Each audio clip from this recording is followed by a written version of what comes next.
Welcome. You are tuned in to the 6th Annual Johnson Creek Science Symposium. And this is brought to you by the Johnson Creek Interjurisdictional Committee, a consortium of agencies, nonprofits, and universities engaged in watershed science in the Johnson Creek Watershed. My name is Daniel Newberry. I'm the Executive Director of Johnson Creek Watershed Council, and this is the first year we've gone virtual for obvious reasons. We'll have 8 presentations today, organized into 2 sessions. We'll have a 15-minute break between sessions, and that'll be starting at 2:15. I'd like to go over a few technology details before we begin. Panelists and moderators, please mute your microphone when you're not presenting or answering questions in the Q&A session. After you finish your presentation, please make sure you stop sharing your screen. For those of you attending today, we will have a question and answer session period following each session. If you'd like to ask a question of one of the speakers at that time, please type your questions into the Q&A box. So to find that box, just move your mouse slightly and then a ribbon of icons appears at the bottom of your screen. One of those icons is labeled Q&A. So type your answers in that box and press return. If you would like to ask your question orally to the speaker directly, mention that when you enter your question into the Q&A box. Okay, I think we're ready to get started. So let's see who is attending today. You probably see the poll up on the screen, and we're going to keep it up for 45 seconds. As you can see, the answers are already starting to come in, but we're basically trying to find out who is attending this webinar today. You know, are you university faculty, government agency, you work for nonprofit, environmental consulting firm, or another business? So I'm just going to leave this up for a little bit of time.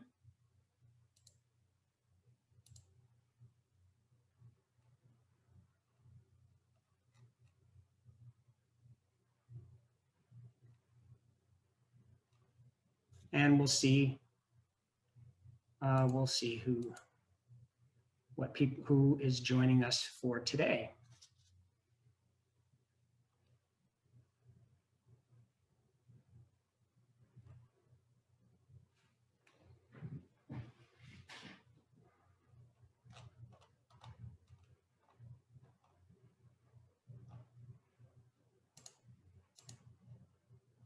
Okay, let's see who we've got. So it says 8% are currently university faculty member, staff member. 51% work for a government agency that does environmental restoration, monitoring, permitting, education. 18% work for nonprofit, 4% consulting company, other business, 16% retired. And as we move down just a little bit further, let's see, we've got 41% have volunteered to do restoration or monitoring in the watershed. So thank you, volunteers. 23% say this is my first science symposium, and 9% have actually been to all 6 symposiums. That's pretty cool. So thank you everyone who participated in the poll. We all share an interest in the Johnson Creek watershed. Most of the restoration we conduct is to repair the impacts of recent human settlement on the environment. Indigenous people have lived in the watershed for thousands of years without this scale of recent disturbance, and it's important to acknowledge their land stewardship. Although there were many tribes who lived in this region, it was the Clackamas tribe, written records show us, who lived in this watershed. So thank you, Clackamas tribe and others who lived here historically, especially your descendants, for your stewardship in this watershed. So today, we're going to do our best to stick to a tight schedule. We want to respect everybody's time today. To do that, we have a tradition of quacking. Now, this tradition comes from the Urban Ecology Research Consortium, and All speakers have 12 minutes today. If you get to the end and you're still talking, we will quack you. And fortunately, I have this nice little bird app on my phone.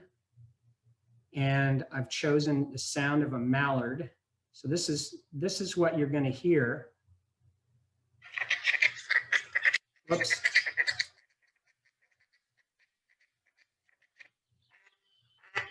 Okay, does that sound familiar?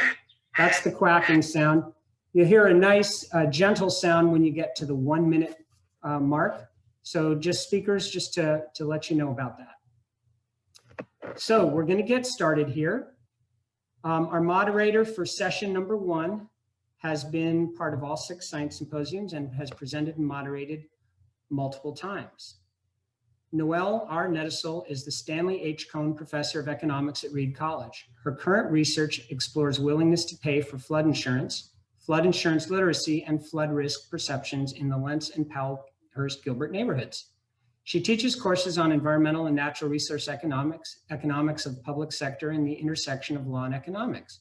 She received her BS in chemistry and economics from Allegheny College in 1986 and her PhD from University of Illinois Urbana in 1992.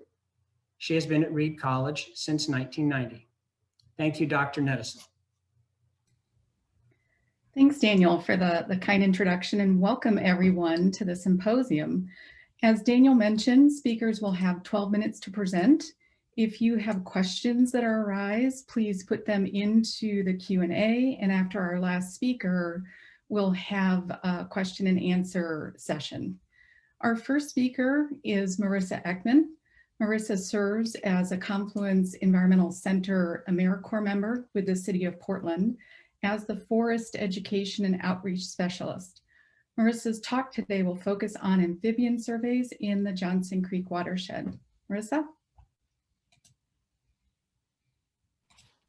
Hello, can you hear me? I'm gonna take that as a yes. Yes, we can hear you, yeah. All right, share my screen here.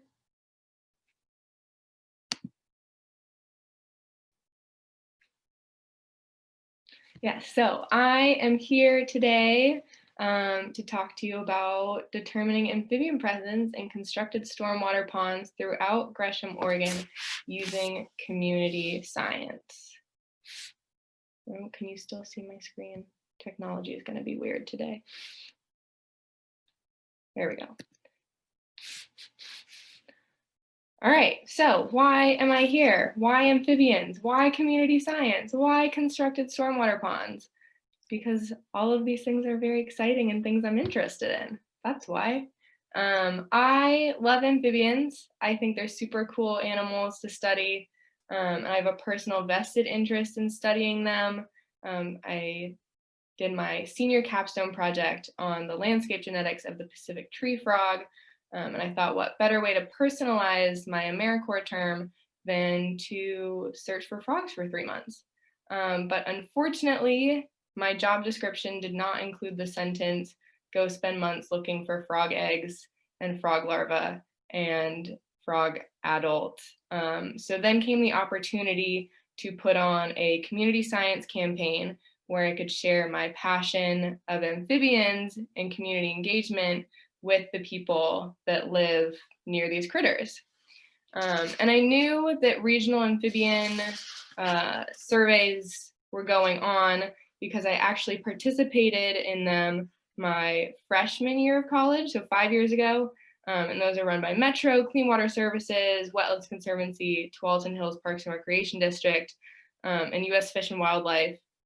And so when I started my AmeriCorps term, I was lucky enough to be working with Katie Holzer, and she connected me with the planning team for this spring's surveys. And so then came planning and trying to figure out what ponds we wanted to survey.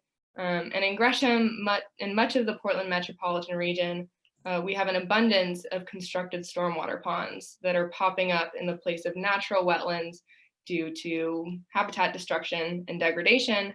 And these constructed ponds are becoming really valuable habitat for pond breeding amphibians. And there's also a vested interest from other people at the city of Gresham to know what was going on in our stormwater ponds, to see if we are actually creating suitable habitat or if we are essentially creating death traps. So onto our species of interest for this project, we have Ambystoma macrodactylum, that's our long-toed salamander. These are small salamanders. They are really common in urban areas. Next is Pseudacris regilla or Hyleola regilla or Hyla regilla. You may have heard of them. Called all three. It seems like the genus for that species changes every 6 months.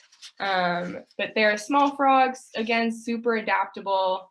If you leave a bucket of water out in your backyard, they'll probably come and lay eggs in it. So they don't make a great indicator species because of that. Next, we have Ambystoma grassley, which is our northwestern salamander, and they're pretty rare in urban areas and pretty cryptic, spend a lot of time underground. And last but not least, we have our species of interest of our species of interest, and that is Rana aurora, our red-legged frog. It's a semi-rare species. It used to be super abundant in this area, but it's lost over 90% of its habitat and population, and it's a pretty good indicator species of where we have good quality habitat. So this is our map of ponds that we surveyed in the Gresham area. There were about 20. Some of these dots represent more than one pond. And as I said earlier, we have a lot of constructed stormwater ponds in Gresham, and that's most of the ponds we surveyed, along with a couple of naturally occurring ponds. We had ponds in 3 different watersheds, so Beaver Creek, Johnson Creek, and the Columbia Slough, and also a big range of how long these ponds have been around. So we have ponds such as Borderway down here, which has been around for 20-something years. And then we have ponds like Brookside and Hogan Butte, which have been around for less than 5 years. So here we have data from 2008, and shout out to Laura Guderian. Some of you know her over at the City of Portland, who collected this data 12 years ago. And she performed a mix of larval surveys and egg mass surveys. So in cases where we just have larval data, it might not mean that a species wasn't present. It just may not have been picked up during those surveys. And we chose 2008 because it's the most comprehensive data we have from those surveys that were previously performed, and 12 years sounded like a good number for comparison's sake. And so we can see here that we do have tree frogs in all of our ponds. Again, they're super adaptable. And we have red-legged frogs here in about 4 of our ponds. So flash forward 12 years later, and we do see some changes. So our red X's here are species that were only seen in those ponds in 2008. Green are species that were only seen in those ponds in 2020, and black is both. And the good news is we have a lot more green than red. So again, we have tree frogs in all of our ponds. With our long-toed salamanders, we saw them pop up a lot more in 2020. But that could also just be due to the fact that we had community science volunteers doing really consistent and in some cases really rigorous surveys. And so they were able to pick up on all of those egg masses as opposed to when you're doing larval surveys. And on our red-legged frogs, we don't have a decrease in the number of ponds they're present in, but we do have a new pond, and that's Dowsett Ditch. And I think it's really surprising that they're not showing up in Gresham Woods, which is this naturally occurring pond with what seems to be plenty of upland habitat. And now they're in a literal ditch on the side of Springwater Trail. But this just goes to show that we do have a semi-rare frog species that is persisting in constructed stormwater ponds. We are finding more species with really consistent egg mass surveys.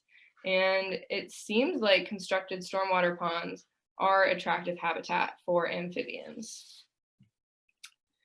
And so here we're back at our map just to show the abundance of our species. So red is red-legged frogs, green Pacific tree frog, yellow is our long-toed salamander, and blue is our northwestern salamander. And you can see that we have red-legged frogs in our Beaver Creek watershed or Johnson Creek watershed, but not in the ponds we surveyed in the Columbia Slough. But again, this is a really small sample size, so I'm not going to say anything about that. And you might be thinking there are way more points on this map than I showed in our data sets. And you'd be right. That's because I really wanted to highlight the new ponds and new surveys that we did this year. So like I said, we have Brookside, which is about 5 years old. Hogan Butte Stormwater Facility is only about 3 years old. And it's really exciting that we're finding amphibians there after only 3 years, especially our red-legged frogs. And we know that frogs don't have a huge range. They don't move a whole lot. And so it means that these species have always been in the area and they've been breeding. We just didn't know where because we weren't surveying ponds near them. So I think this tells us that we're creating really attractive habitats in our stormwater ponds that are attracting amphibians to them, which is cool because there was a lot of planning and a lot of working with developers to make these ponds really suitable amphibian habitat so that they were using it because they wanted to and not out of necessity. And Gabbert Butte is a really cool pond that was just discovered about 2 years ago. It's really pristine, and we found all 4 of our pond breeding amphibians up there, which is really cool. So this is an overview of Brookside, that new stormwater pond that's about 5 years old. You can see the development here that all the stormwater comes off of, the upland habitat, and the connectivity via streams. And up close, we can see that this is a really nice looking pond, right? We see the development up here, and you can see that it's been really well planted with brushes and sedges, both in the pond and around it. And I don't know, if I was a frog, I might lay my eggs here. And next we have Hogan Butte, and this is the 3-year-old pond. And again, we can see that connectivity via streams and that really nice upland habitat right around our pond. And up close, this is a 3-tiered pond. It's a little hard to see in this picture, but we have one pond up here, one right here, and then this third one down here. And again, it's really nicely well planted with cattails and brushes and sedges.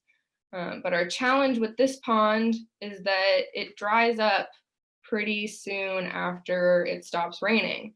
So we don't know if our frog larvae have enough time to metamorphose and get out of the pond before it dries up. And now I want to go back to Gresham Woods, that pond that had red-legged frogs in it in 2008, but then didn't in 2020. And from looking at it, we can see that there's still abundant upland habitat. This is all forested. There's stream connectivity here.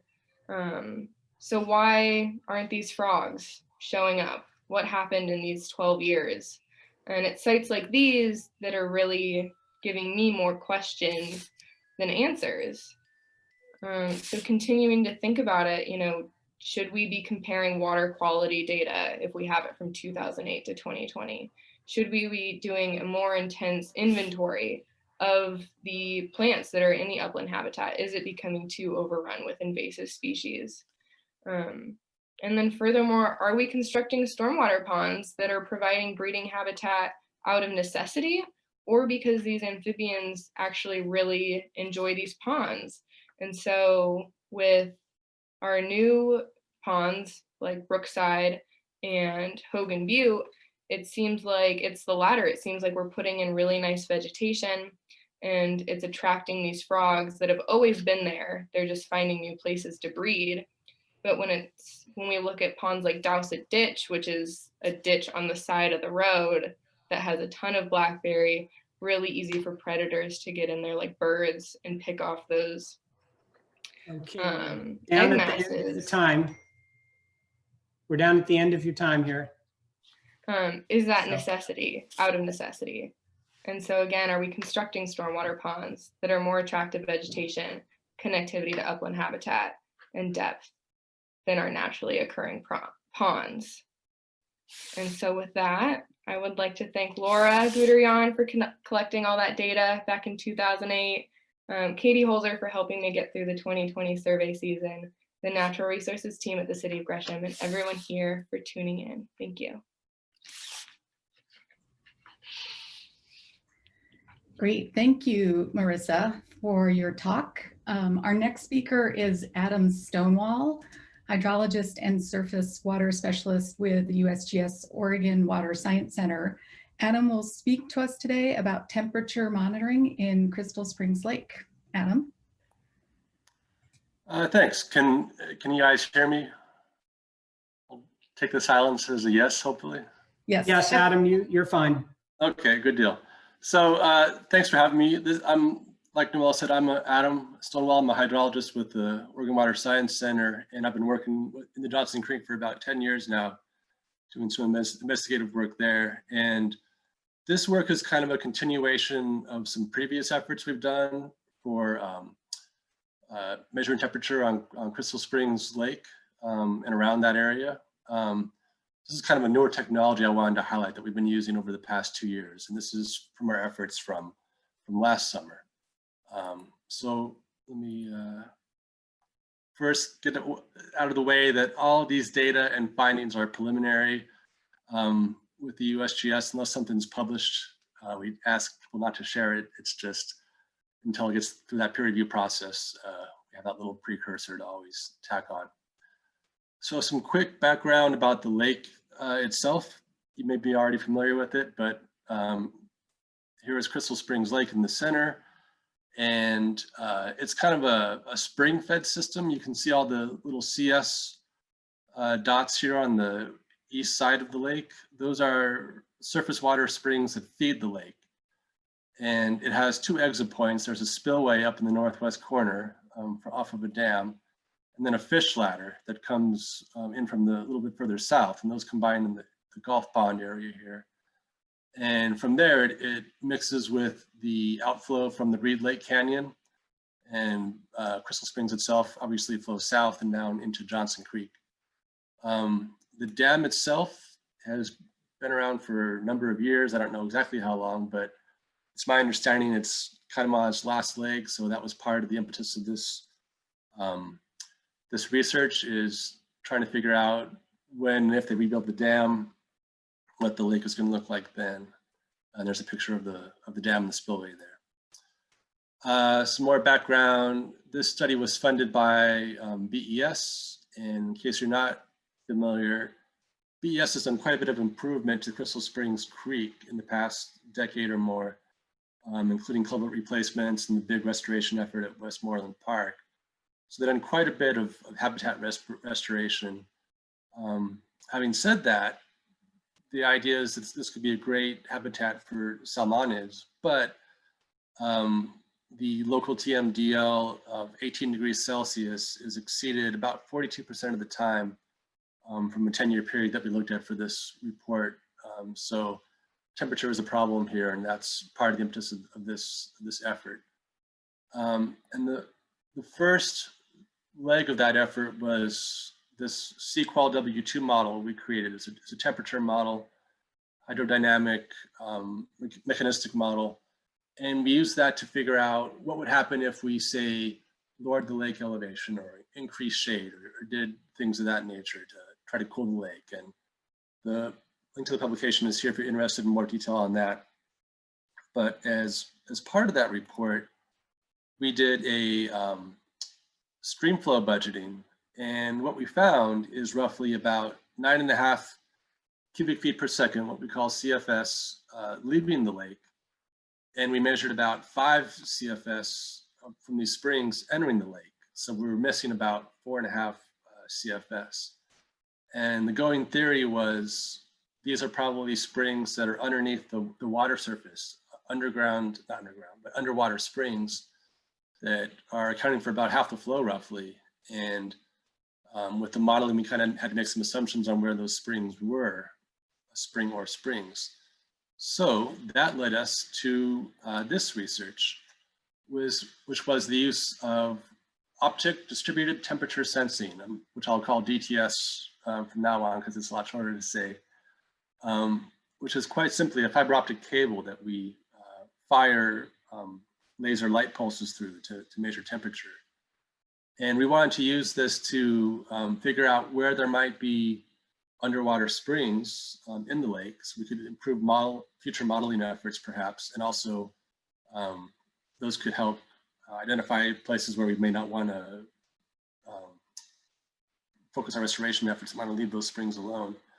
And also we wanted to compare a little bit against a synoptic temperature run where you actually take a movable probe and go around and get temperature on the fly.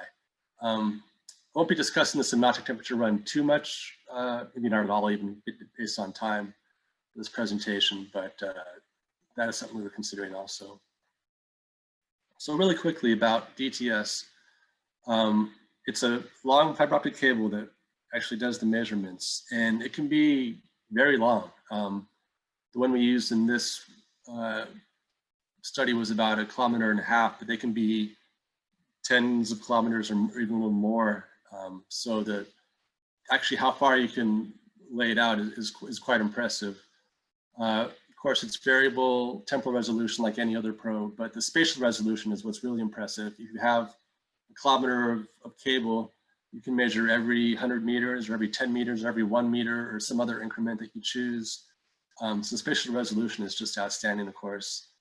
It can be very accurate if you configure it correctly. And they were originally designed for oil and gas exploration, boreholes from my understanding. But in the USGS, we've been using them for the past decade, mostly for larger catchment scale hydrologic process analysis, and then to a lesser extent, to identify gaining and losing reaches of streams, which is kind of what we're doing here, only instead of a stream, it's a lake. So we're looking for where the cool water is coming into the otherwise normal lake. Here's a quick schematic that I borrowed, i.e. stole from the internet, but credited at least. And it gives you a general idea of how this works. There's a controller, what they call the DTS base unit here, and it fires out the laser light pulses. There's always a couple of loops of cable where we kind of have one of the calibration points. And that can be an ice bath, it could be ambient bath, it could be just a little patch of water near your controller, which is what we did. And then it goes out and comes back. In our case, we had a little bit different setup where we actually used one of these coils, went out into the lake, then came back to a different coil and back to the logger. So it's a whole loop system instead of just a one out system, which has its own advantages and disadvantages too. But the output you get, you can kind of see here in this little figure that shows what they call the Stokes and the anti-Stokes, which was how we measure temperature. You kind of anticipate a steady decline if it was all the same temperature, but where you see these dips or rises are where you see cooler or warmer water. And then where the cable might be damaged or have a splice in this case, you might see these more abrupt changes. So I won't go into the technology very much right now, but so this is how the deployment tended to look. We did all of it from the canoe. It was a very slow process. There's a lot of just, the cable's kind of fragile. It's about the width of a computer mouse wire. So it's, you have to be careful not to actually break the fiber optics inside. So you very carefully and slowly lay down on the bed of the lake as you go. And this is what the little coils look like. In this case, we use those standard kind of like real coils to, and you can see very clearly on the output where these are. And if you look at the little temperature sensor coming in here, that's one of our calibration points. So we kind of know what the temperature is there and can correct for that accordingly.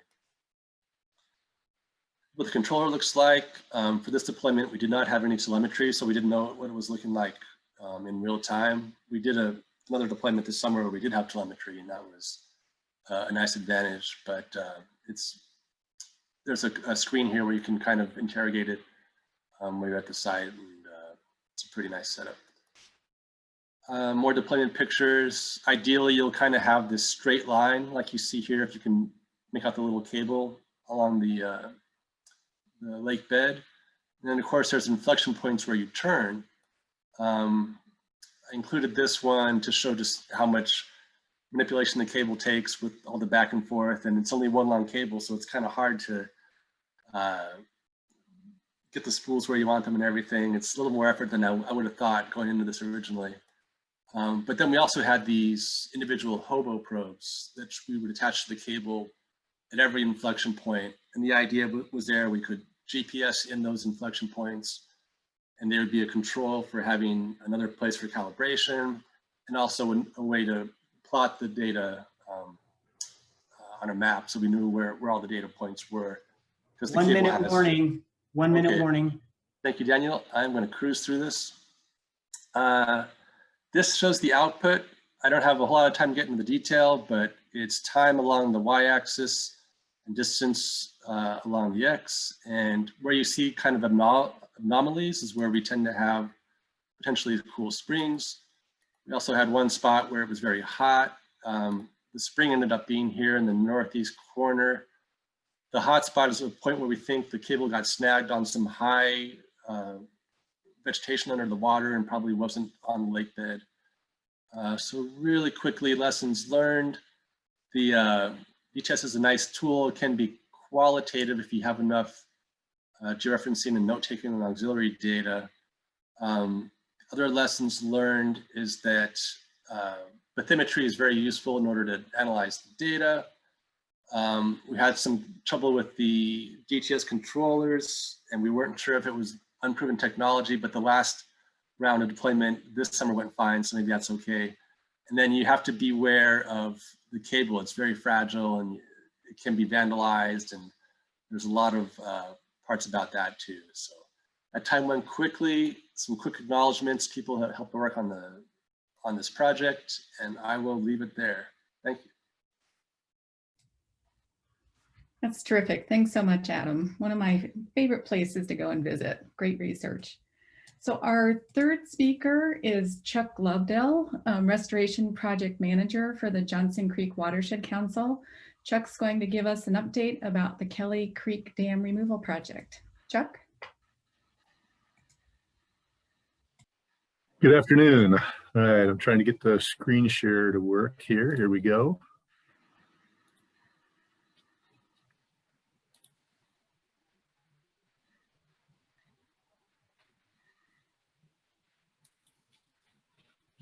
All right.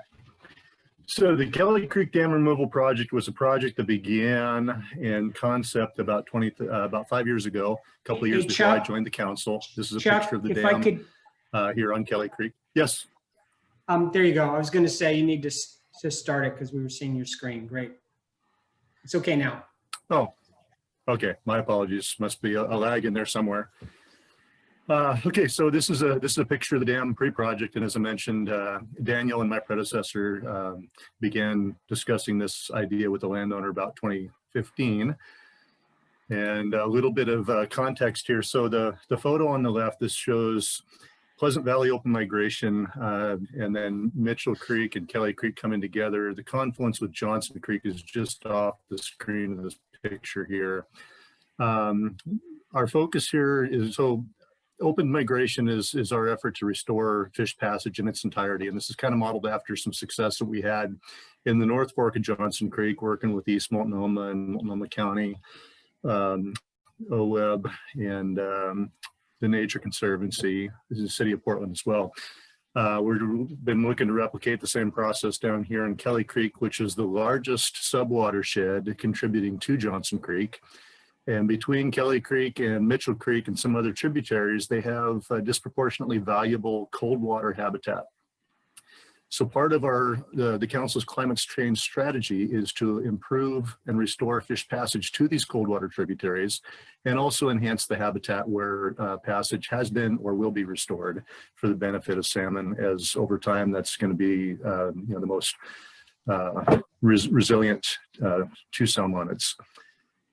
So Kelly Creek Dam removal, the project is about 1/3 of a mile upstream from the confluence. So essentially it's down at the gateway to the subwatershed and effectively prior to removal blocked fish passage and fish migration to this entire subwatershed. Zooming in a little bit on this private property, give you a kind of an aerial perspective. In 1989, this dam, which stands 6 feet tall, was built in Kelly Creek right about here. And the purpose of that dam was to service a gravity feed water right point of diversion that flowed under the driveway down to this offline pond. Now, some initial concepts that we looked at were to provide passage around or over this dam. Not that removing the dam was a new or novel concept, but it's not usually successful, the strategy to go up to a landowner and you've got a problem here, you're cutting off a fish passage to an entire watershed, and we think that what we ought to do is pull this thing out. How do you feel about that? You can imagine you get the door slammed in your face a little bit that way. So we looked at some other concepts and we presented these after working with our engineers at Waterways, who we contracted with in 2017. They developed some 30%, which is essentially a little bit more complex than back of the envelope drawings. It's enough to be able to determine some quantities and some idea of what the effect of the project might be. We presented this to the landowner, and then within a few minutes of our meeting with him, he called Daniel and basically said, "Why don't you take the dam out?" And I think, you know, I wasn't in the room, but I imagine he probably dropped the phone or maybe fell out of his chair or something like that. And our plan quickly evolved to look at, we're going to take the dam out, stabilize the stream channel, transfer the point of diversion of his water right, and service that water right with a submersible pump station. This project was completed in August of 2020 here, just, well, now it seems like a few days ago, but I guess it was a couple of months already. So this, the first step of the project, working in stream, is typically fish salvage and fish removal, right? Well, in this case, after consultation and some pre-site sampling that we did with ODFW, looking for presence absence, trying to get an idea of what we were facing, our strategy was to do a passive drawdown, or essentially partially remove the dam and remove it incrementally, thus slowly drawing down the reservoir and allowing lamprey or salmonids or any other native species that were in, non-natives as well. We weren't excluding them in any way, but basically to allow this, the pond to become stream and slowly have the temperature warm, the mudflats exposed, and allow whatever was there to be able to move upstream or downstream with the water.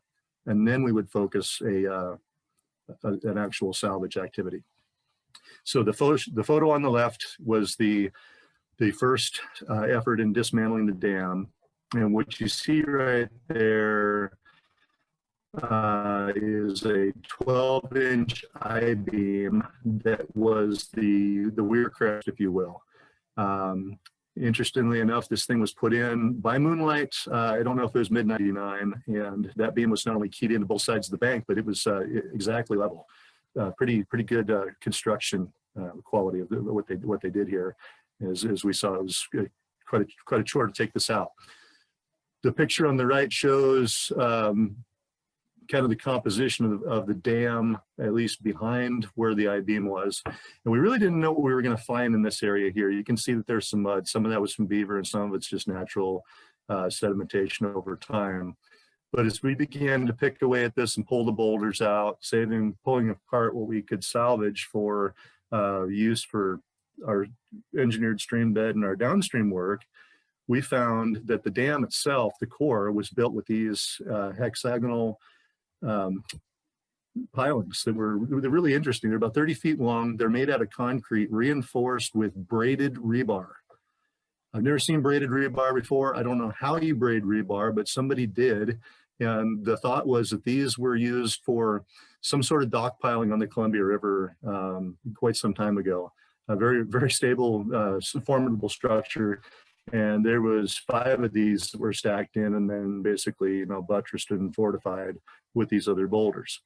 So this sequence just shows as we are slowly starting to remove the dam itself, lowering the creek, getting rid of some of the water, allowing for what turned out to be mostly lamprey and crawdads, but also several Pacific giant salamanders. And we did eventually find some cutthroat in here as well, not right around the dam, but in the vicinity.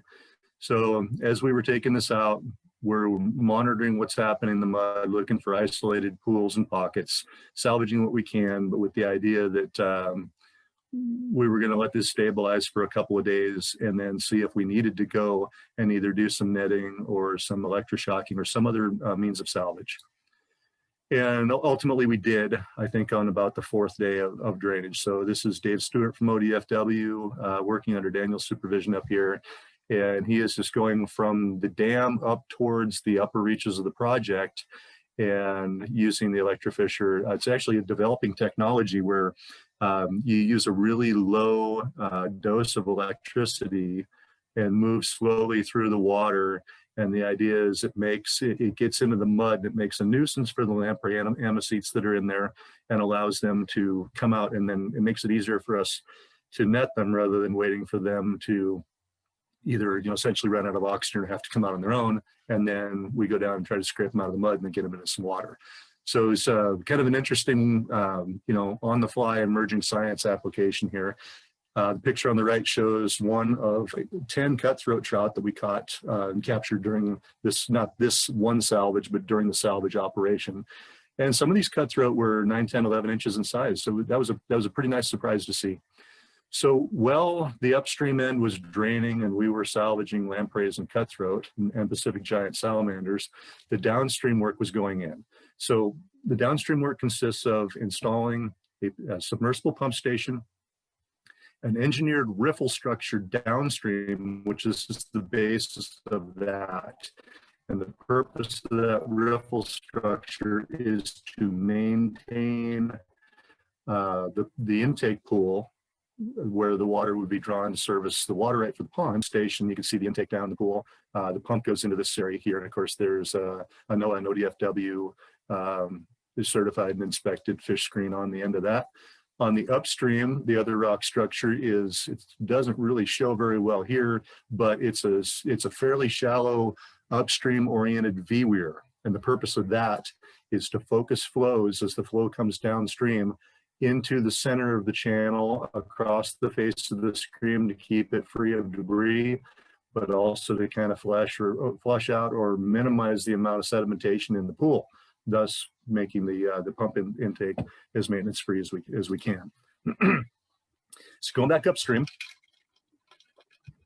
the fish salvage is more or less complete at this point, and this is the last beam member, I think the last beam member that was being taken out.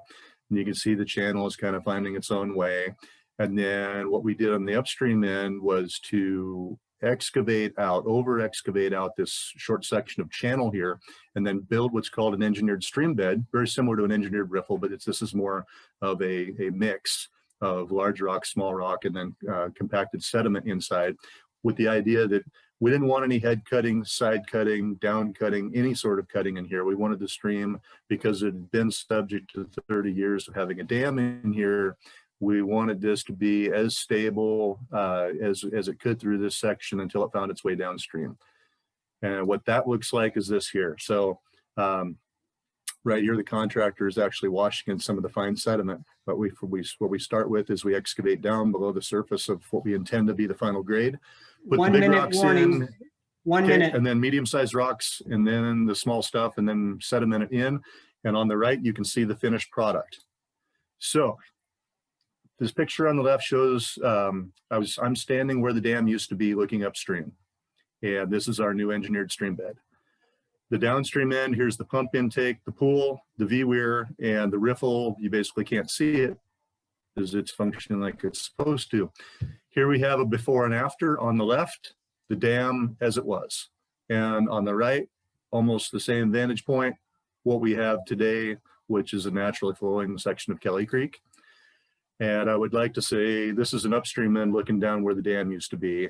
This project was made possible by our partners. We would not have been able to successfully remove this dam and restore passage into the subwatershed without the help of a grant from the American Rivers via the Paul Allen Family Foundation, East Multnomah Soil Water Conservation District, the Oregon Watershed Enhancement Board through the Clackamas Focused Investment Partnership, and some seed money from Schnitzer Steel. Thank you very much. That's terrific. Thanks so much for sharing that good work, Chuck. I was driving by the project all summer long, and it's just great to see the pictures of what was going on on the ground.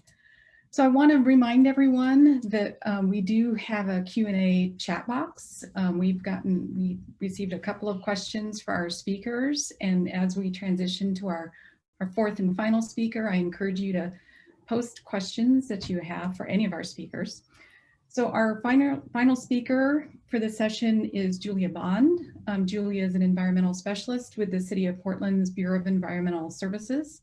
Her presentation will focus on fish AQI 20-year changes. Julia? Good afternoon, everyone. Thank you so much. Julia Bond, and today I'm going to be sharing some information with you all looking at stream habitat surveys recently, and actually not so recently, conducted by the Oregon Department of Fish and Wildlife in parts of Johnson Creek. So there were a number of surveys conducted, and what we had, the initial effort was done back in 1999 and in 2000. And then more recently, the Bureau of Environmental Services has partnered and is working with ODFW to go back and resurvey many of these same reaches within Johnson Creek and some of its tributaries. And this gives us a really exciting opportunity to go back and to take a look at how things have changed or not in some sections of Johnson Creek. So I'm going to give you a little bit of an overview of the methodology, the survey protocol itself, the metrics that are collected, show you exactly where we're talking about, and then get into the fun part of seeing if anything has changed over the past 2 decades. So the stream survey methods, this is the methods used by the Oregon Department of Fish and Wildlife, ODFW, and in their aquatic inventories project. So it's their methods for stream habitat and snorkel surveys. We don't have any fish surveys that are part of either of these. It's just looking at stream habitat. And it's the same method that's been used by ODFW for many, many years at this point. And it's often used to support the state's salmon recovery efforts. And for the purposes of Johnson Creek and what we're looking at today, it is really the same methods that were used 20 years ago and then again more recently in 2019. So really minor changes in the protocol over that time period, giving us a really good opportunity to take a look and compare 2 data sets to each other to see if there have been changes over time. So to give you a little bit of background in terms of how the data are collected and what the underlying information looks like, the survey methods are really a habitat unit level of an assessment. That is, the field crews are going out into the stream, assessing and identifying individual habitat units within the stream. So looking at riffles, pools, alcoves, glides, and characterizing them as those individual units, and then collecting information within each one of those individual units. So assessing that it's a riffle, how wide is it, how long is it, what's the substrate within that unit, what's the canopy cover, the large wood volume. So the field crews start near the mouth of the stream and work their way up, characterizing and categorizing individual habitat units as they're working their way up.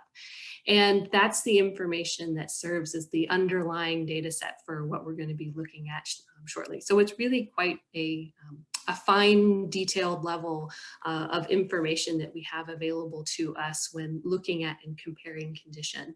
And it really is designed to assess characteristics to support aquatic organisms within our wadable streams.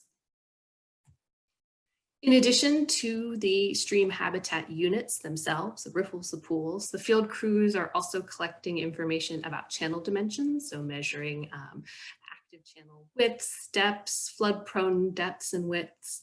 And then periodically, the crews will be collecting information on riparian conditions. So they'll actually leave the stream channel and walk a 30-meter transect adjacent to the stream and characterize vegetation in the riparian zone for abundance and distribution of overstory and understory vegetation. So that was a really quick intro and background in terms of the data set and what's collected. But just so you know, at the end of these slides, and I know the slides will be made available, there are some links and resources to the protocol itself, the actual survey reports that are present, and then also an interpretation guide for looking at these. So those resources are available for you to go and take a look at more. So the big question, it's been 20 years, that's exciting. Has anything actually changed over that time period? So when looking at and comparing how things have changed, we're focused in this instance on sort of the lower portions of Johnson Creek. So the main stem of Johnson Creek up into the urban services boundary, the east portion of Portland. Also Kelly Creek right here up until the confluence with Mitchell Creek, and then Mitchell Creek up to the headwaters. And then Crystal Springs up to Reed College as well. So that's the area that we're looking at. And then we're comparing data sets from one period to another. And so we want to make sure that we're comparing the same places to the same places, because we do expect change over time. We expect things to be different. We expect natural variability. So we want to make sure that we're looking at and comparing things that make sense to be compared to. So that's what you see on here, the different colors of the different stream reaches that we're going to be looking at and assessing change at each one of those different stream reaches. So it's summarizing information within those different bounds. So the first metric to take a look at here is large wood volume, an important characteristic of the stream, an indicator of function, the availability of habitat for fish and other aquatic organisms. And what you have on the top, you've got 1999, 2000 data, and then at the bottom, 2019.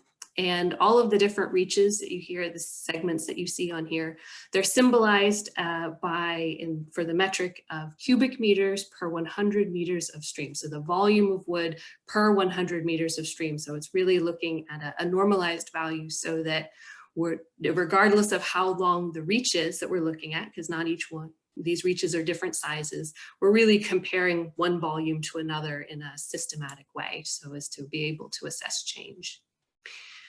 And the question always comes with looking at any metric like this, is it any good? Is it good enough? And so ODFW has, for many of these assessments of benchmarks for desirable versus undesirable conditions. And for large wood volume, the desirable characteristic is to have more than 30 cubic meters per 100 meters of stream. That's the darker blue here. And then having less than 10 is considered undesirable. And you can even see these broken out a little bit further with the yellows, orange, and reds for wood volume. Reds means there's practically none. And one thing that'll probably jump out at you between these two different panels is there really is only one spot in the watershed down here in 2019 in the headwaters of Mitchell Creek where we actually see wood volume that exceeds that 30 cubic meters benchmark threshold value for desirable conditions, which is great to see.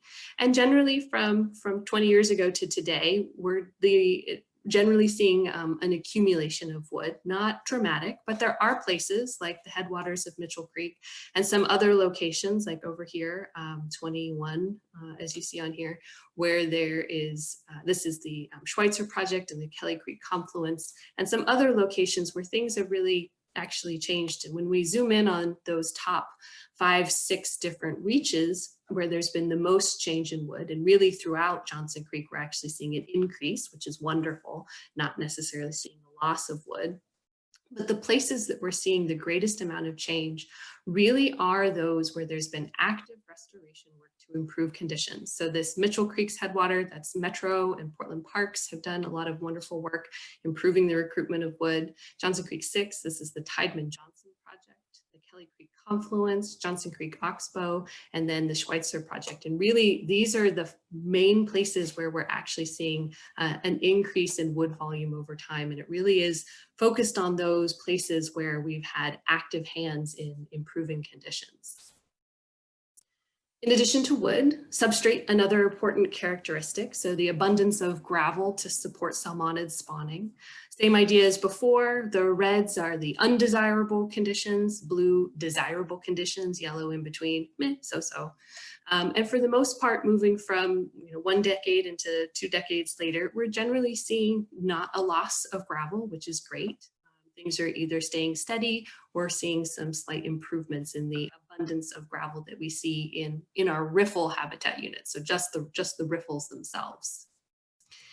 Conversely, the abundance of fine material that's present within riffles as well, so the sand, silt, organic matter that is could fill in those interstitial spaces within the gravels within riffles, a place where we're actually seeing generally across the areas that we're looking at an improvement in fines, so less fines present. Again, seeing more of these blue reaches and yellow reaches throughout the watershed, or in this lower segment of the watershed than we are seeing these poorer conditions of having too much fine sediment, which could be an indication of improvements to reduce loading, reducing erosion in the upper portions of the watershed. But great to see that we're not kind of degrading some of those riffle features that are present. The problem is, as many of you are probably familiar with, Johnson Creek looks a little bit more like this. It's a lot of flat, at least these lower segments, flat and shallow, wide, not very fast moving water. So we don't have all that many of those riffle habitat units. If we look at it like this is pool frequency, which is the number of channel widths between pools. So think of it as the abundance that we have of a diverse kind of habitats throughout the watershed.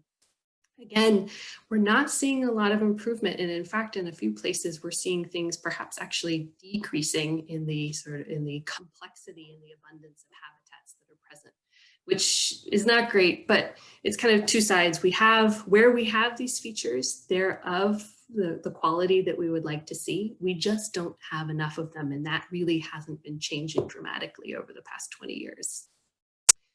Lastly, looking at beaver activity in the watershed. It's fun to see where our beaver friends have been moving around. And we see an abundance and beaver moving in different places. The orange that you see on here, this is where we've seen no indication of beaver activity through these surveys.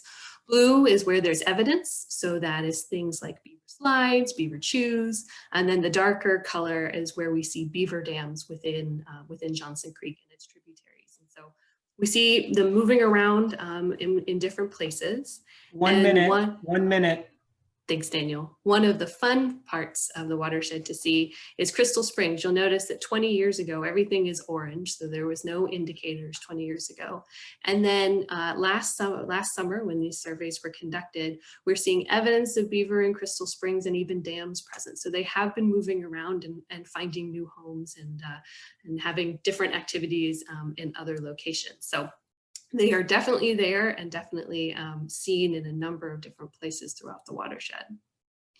So with that, I'll say thank you very much, and definitely a big thank you to our colleagues at ODFW who are doing a lot of this stream, survey work, and for help with our different partners to making this happen.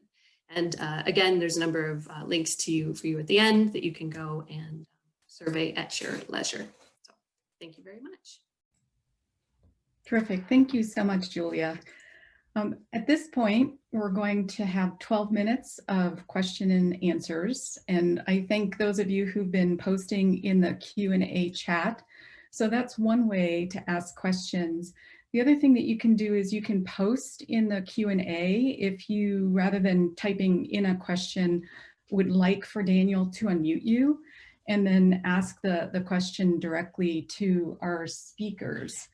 So let me first start off with some of the questions that have been posted and then answered in the Q&A, just to see if our speakers want to add any additional context. So Marissa, let me start with you. There was a question from John Marshall about documenting data in the database. And then another question for you, Marissa, about the extent to which stormwater facilities are adding to total available amphibian habitat in Gresham. And I know you did give a response, but wanted to give you an opportunity to perhaps add some more detail. Yeah, so as far as documenting data in a database, all of the data that I got from Laura was in these big, huge Excel spreadsheets that I just kind of flipped through, and that's how I recorded data from this year. I'm not sure if Metro, I'm sure they do have a much bigger database that they use since they've been doing regional surveys for years and years and years.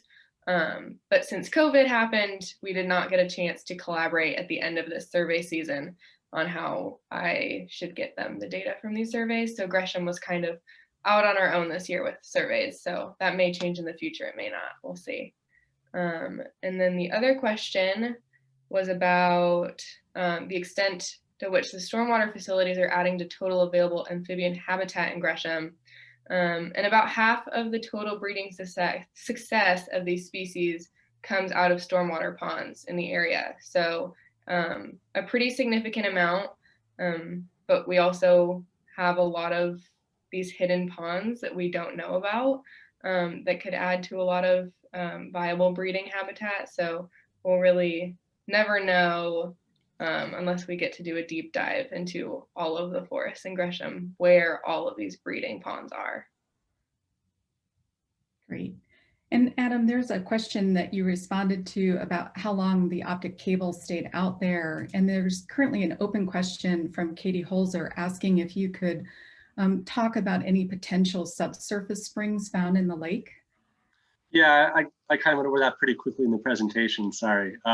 We did think we found one, maybe two springs on the east side of the lake. Basically, there were some nice warm spots there in a very shallow area. And in general, the more shallow the lake is, the warmer the lake bed is, and there's less water to cool it above. And there were two spots there where there were very, very short, but very distinct cold temperature signals there. We think at least one was a spring. The other one maybe not a spring. It wasn't quite as shallow, and it was also kind of near one of the arms, so it could have just been water flowing through that section of the arm and kind of cooling that area a little bit. The hard part is you can't put the cable over the entire lake bed, so we could have easily missed other springs that could have been closer to the center. We were advised to put them around the perimeter. That's the most likely place to find the springs, apparently, but there's no guarantee that there's not two giant springs in the middle of the lake that we missed or something like that. So it's a learning process. Great. One thing that I want to invite the panelists to do is to raise questions for other panelists, because we actually don't have that ability to put questions into the Q&A. So let me just see if any of you had questions for other panelists.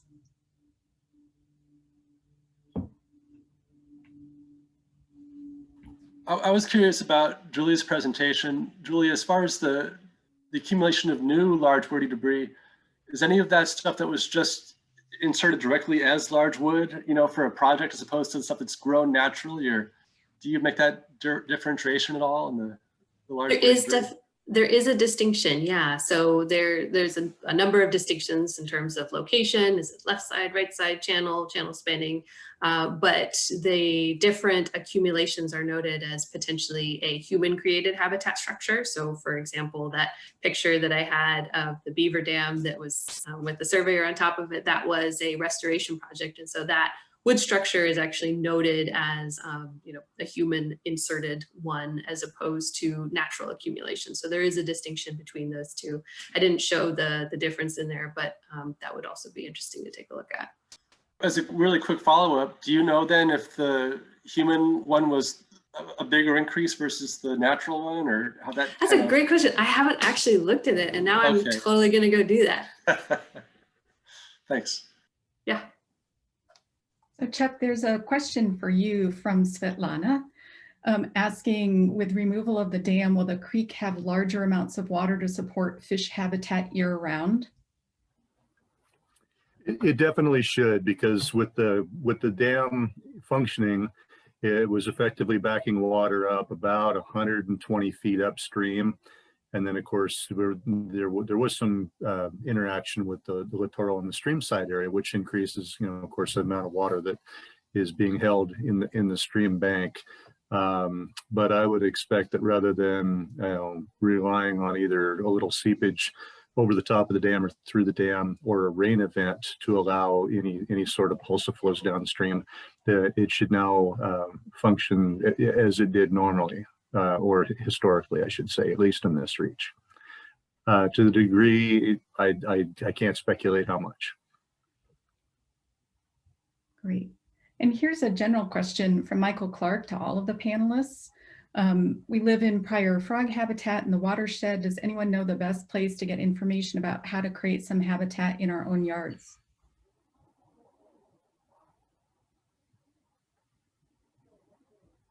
Marissa, do you have thoughts about that?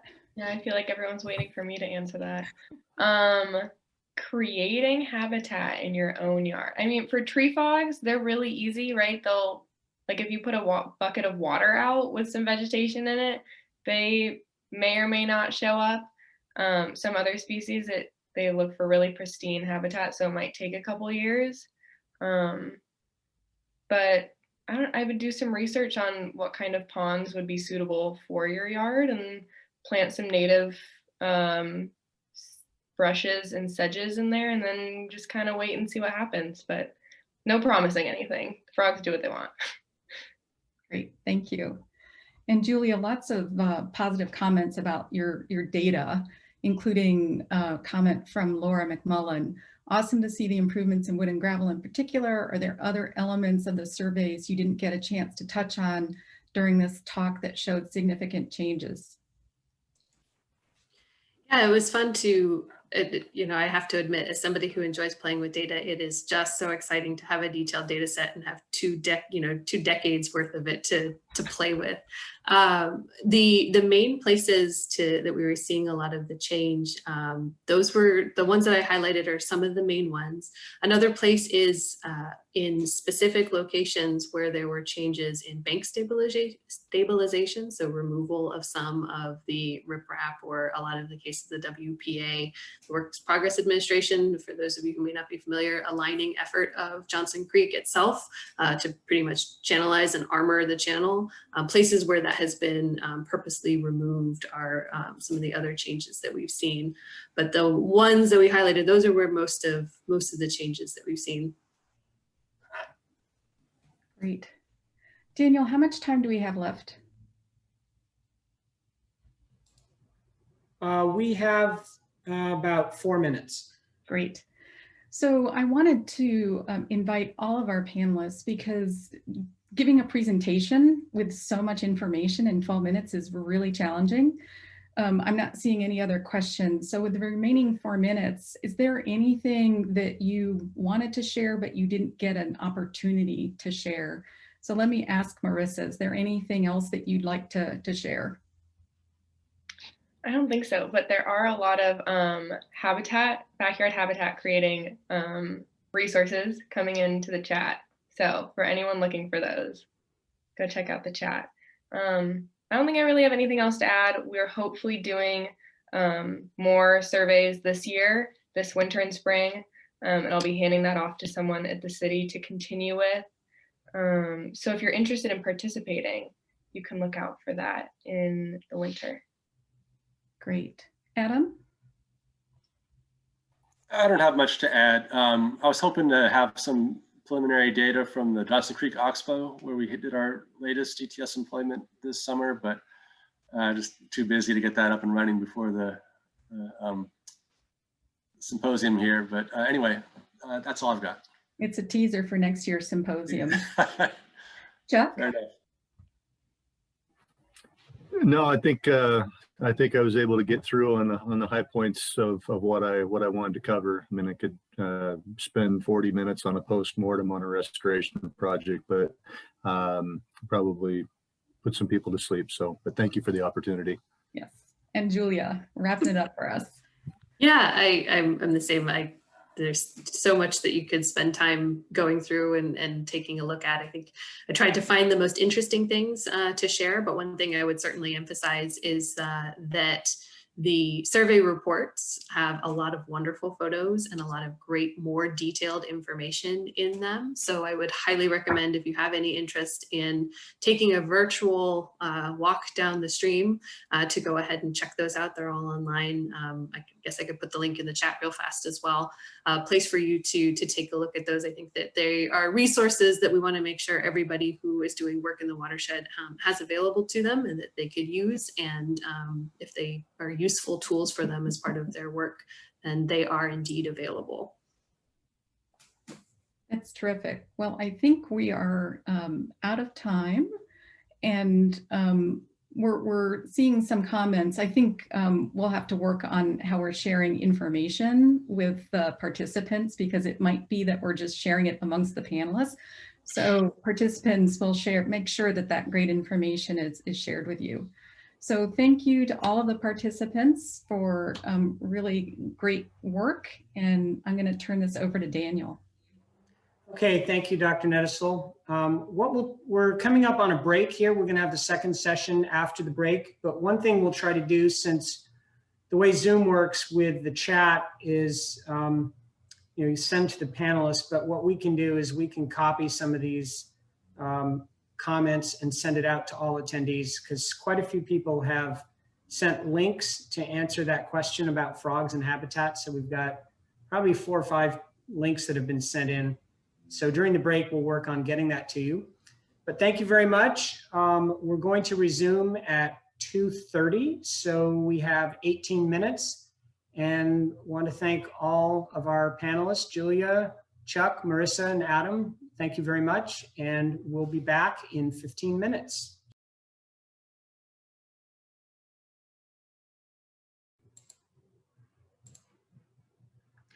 Welcome back, everybody. You are tuned to the 6th Annual Johnson Creek Science Symposium, brought to you by the Interjurisdictional Committee, Johnson Creek. So as we had in the first session, we're going to have 4 more speakers, and we have a different moderator. Our second moderator is Katie Holzer. Katie is a watershed scientist with the City of Gresham, where she conducts studies of water quality in urban streams. She has a PhD in ecology from the University of California, Davis, where she studied habitat values of urban stormwater ponds. Thank you, Dr. Holzer, and welcome. All right, thanks, Daniel. Thanks for having us. I was just looking through the list of attendees, and I was wishing we were all eating snacks together and catching up. It'd be really fun to see one another, but maybe next year. I am excited about our next session. Has 2 speakers who are going to be telling us about the Community Habitat Enhancement Project at Leach Botanic Gardens. We have Dr. Duran Coils, who's the owner and principal consultant for DRC Learning Solutions, as well as the executive director of the Blueprint Foundation, as well as Nuruddin Abdirahman, who is an environmental education coordinator and cultural navigator for the African Youth Community Organization. Take it away. Excellent. Thanks. I'm going to share my screen.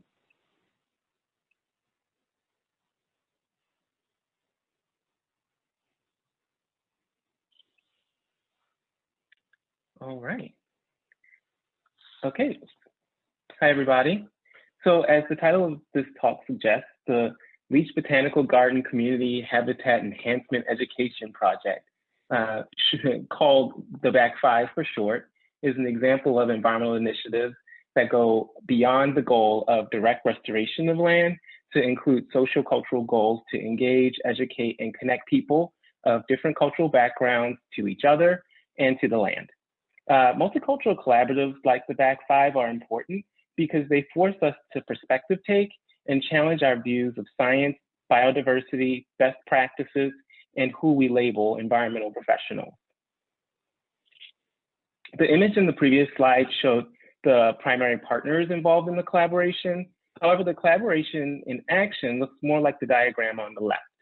The project started with a place, 5 acres at Leach, that were overrun with blackberry and other plants we categorize, or some of us categorize, as invasive or non-native. Representatives from Leach, Johnson Creek Watershed Council, and Wisdom of the Elders envisioned this area serving as more than just a restored site, but also a space for environmental education. After sharing their goals, they started reaching out to partners that had similar missions. And I think I need to give a shout out to Johnson Creek Watershed Council and Adrienne Moat for suggesting Blueprint Foundation be involved. So you can see our goals on the right. Those goals are a reflection of all of our missions in the sector. So Different partners were able to put energy into the project at different times. So there are a multitude of activities that we did occurring even over very short periods of time. The following images that you'll see in upcoming slides are project activities thus far. Nora and I will run through those images and before ending our portion of today with lessons learned along the way. Okay. So just to give you an overview of what the outcomes have been so far. So what you'll see in the images are sort of a culmination of these outcomes. So our education outcomes, 188 students coming out, 1,946 hours of learning. There were workforce development outcomes.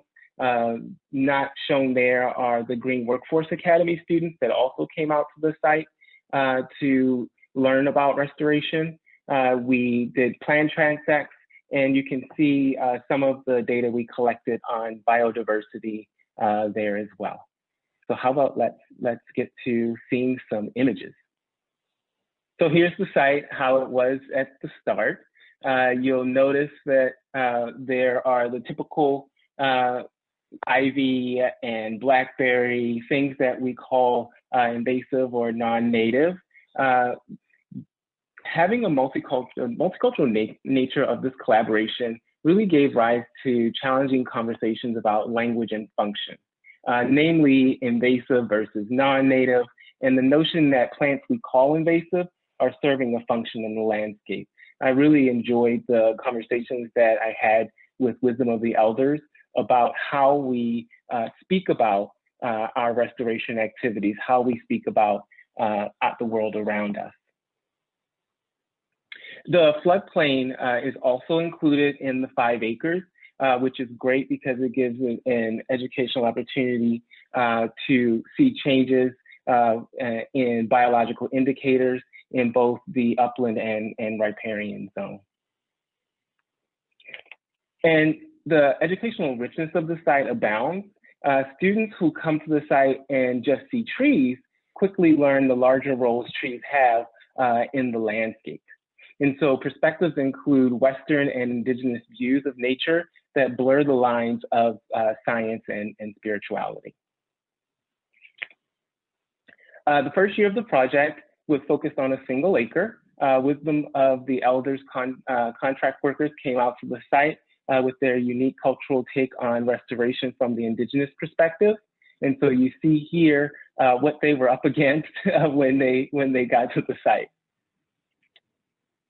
Before clearing the site, project partners, we all came out and we learned traditional uses of plants and current Western knowledge about biodiversity before we started restoring.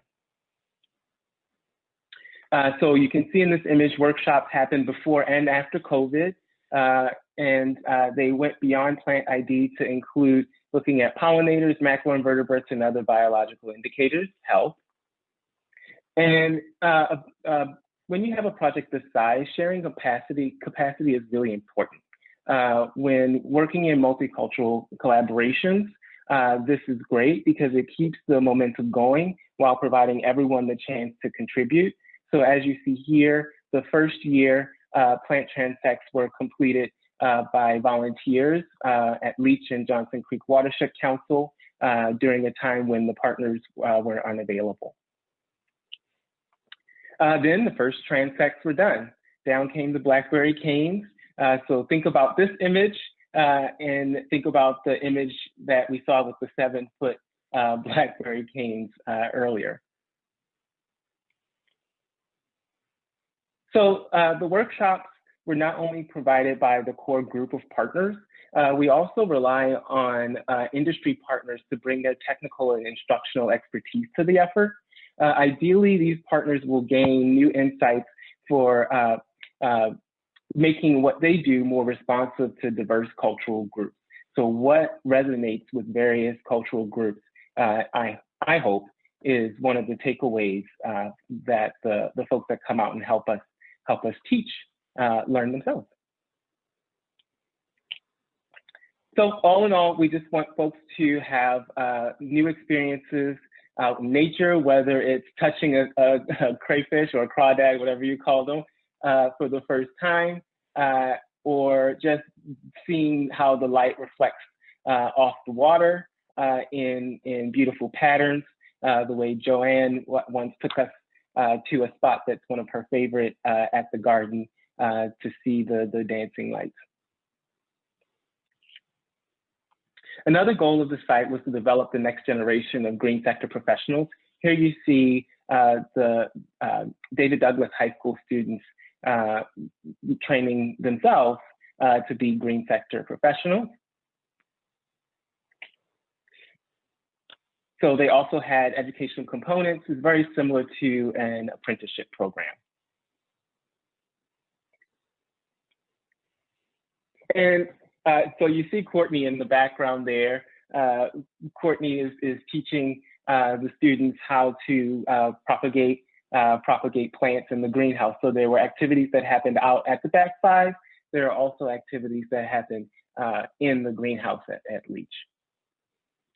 So the pond that currently exists there was another effort by David Douglas High School, and it was finished by volunteers. So again, highlighting the importance of sharing capacity in order to get work done. So the next steps for that pond, pictured here, is to plant it further with native plants that can survive the summer dry season while also providing habitat. And shout out to Joanne. Joanne was really, well, she is, and she continues to be a big part of this project, making sure that momentum is going. So Joanne reached out to Lent School to keep things happening at the site. So she brought students out to explore and learn. And since plants grow fast here, again, sharing capacity, making sure there's someone going out there to clear things out, to make sure the native plants are doing okay is really, really important. And the all hands on deck extends into the winter. Some folks are sorry to hear, but it's true. We still need to do some maintenance even during winter months. You can see that the folks here are in good spirits though. And so it continued, right? Transects, learning, documenting, meditating, building community, all while the land recovered. Okay, and then of course, as you can see in some of the images, COVID did happen. And we decided at one point, since we couldn't bring students out to the space, we decided to take the space to the students. So we delivered cuttings from the garden for the students to grow. We also delivered herbs and vegetables for them to grow. And we wanted to bring those cuttings back out to the site to plant them in the fall, but I think only one cutting survived out of all the ones that we sent out. But again, those are lessons learned for how to teach folks to be a gardener for the first time. We'll try again next year. And again, so sharing capacity, volunteers are shown here in the pictures. They're excited about Leach, and they're out there helping us do the restoration. So one part of this is having the students really contribute to the science that's being done. You see here, Joshawn actually gave a couple of really important additions to our standard operating procedures around how to place the grid for our transects and how to do the percent cover as well.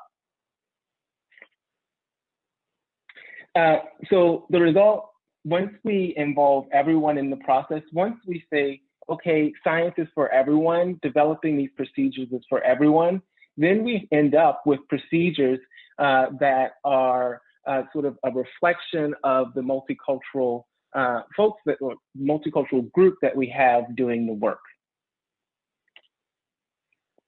So over time, stewards witnessed the fruits of their labor. So here you can see students really excited about something they found in the pond. And the pond wasn't the only place where we searched for things. We mentioned the pollinators workshop as well. So you see folks here collecting pollinators.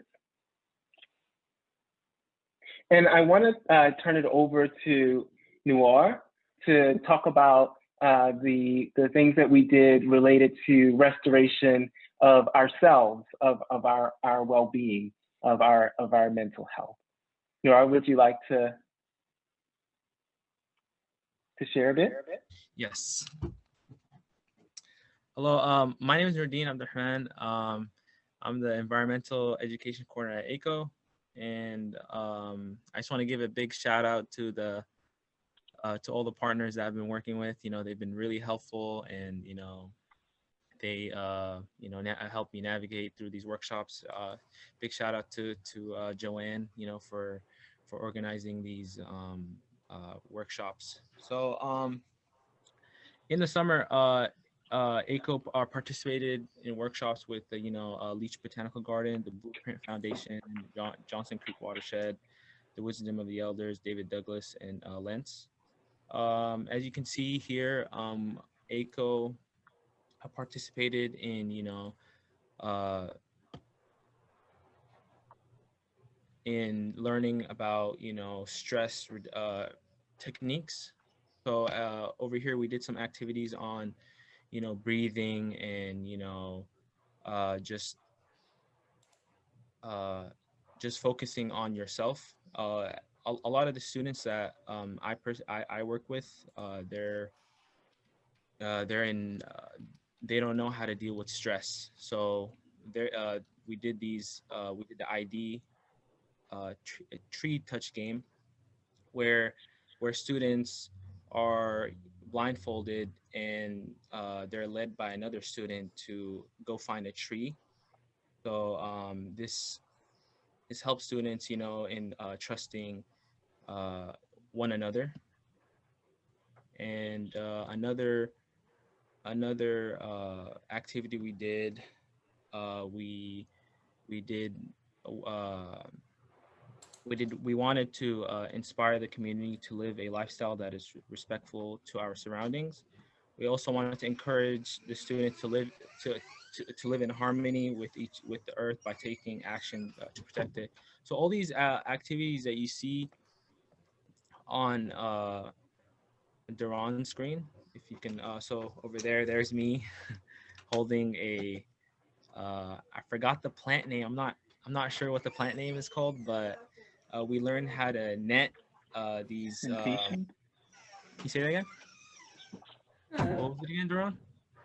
Noor and Duran, you have 2 minutes. Okay.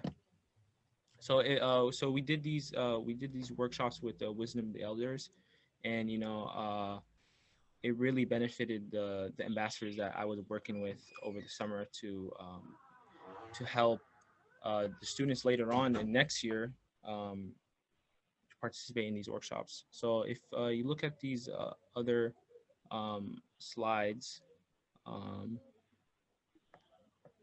let's see.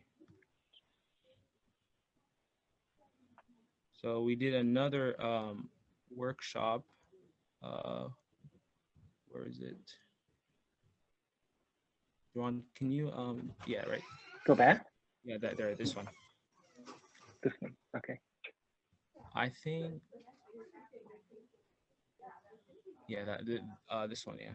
So we did another workshop with I think Duran mentioned we did a workshop with crawdads at the creek, and we were it was really fun. We had a workshop, and we had a field trip with I think about 10 students came, and we came to the garden and we were just looking at crawdads, and it was just very fun for everyone to participate in these workshops. So Duran, if you want to take it on.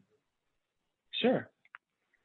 So we're also documenting this. So we are having the mentors teach K through 8 students. So they're doing, here you see them doing videos about the project, and then they'll be in the schools and doing field trips as well out to the site to teach students. I mentioned Wisdom of the Elders trained the Green Workforce Academy students at one point. And I wanted to leave us with some lessons learned. So when you're doing these multicultural collaboratives, there are things that we have to do differently. We have to broadcast our mission and our goals so that folks understand our intent, listen and adjust when folks say, well, we need to add these components to what we're doing. And we co-create goals, which means we have watershed metrics. We also have environmental justice metrics folded in. We found it really important to have a communication plan that worked for everybody, and so that we could share capacity and share connections that we have. Really makes the project work. And these last things here are from, I hope, well, I'll just say one person who's white identified thought that these were things that were really important for other white folks wanting to do multicultural work to know. I feel that these are also things that BIPOC folks working with predominantly white organizations should also think about. So don't force things, allowing yourself to be honest and be vulnerable. If you're afraid of saying the wrong thing, it's okay to say, I'm afraid that I'm gonna get this wrong, but here it goes. And then let the relationship become better from those moments. Okay. So I'm happy to take any questions once we get to the Q&A portion. Excellent. Thanks so much, Duran and Nuruddin. It's a really inspirational project, and I hope it can serve as a model for more projects in the future. Great, thanks, Katie. All right. Our next presentation is from Becky Dorff. She's working towards a master's degree in environmental management at Portland State University. And she's going to be telling us about her thesis research on the evolution of floodplain management approaches in Johnson Creek Watershed.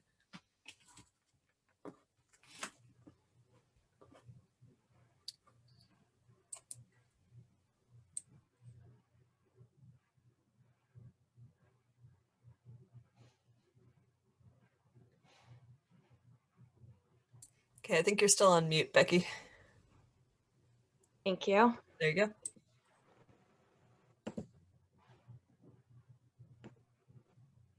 Okay, hopefully you can all see that. So thanks for that introduction. I also just want to add that I've previously worked with the Watershed Council as a watershed engagement intern, and I'm currently an intern at the Bureau of Environmental Services with the City of Portland. I wanted to mention that because this project was largely developed by members of what was previously the Eastside Watersheds team of the Bureau of Environmental Services, and now I'm working largely in collaboration with the Watershed Council for this project. So yeah, my project is on the history of floodplain management in Johnson Creek, and I'm presenting this to you today in a story map instead of your traditional PowerPoint, and that is because my project will eventually be displayed in a story map application, and I'll get into more on what that is and why I'm utilizing this application. So today I'm just going to go over a little bit of my project overview, the objective of my research, scope of my research, a little bit of my methods, the themes that I've developed, and a little bit on the utility of story maps. So this is a historical research project that really tells a story, and tells a story of flooding and the practices for managing floods. I'm also looking at how floodplain management practices over time have impacted salmon habitat.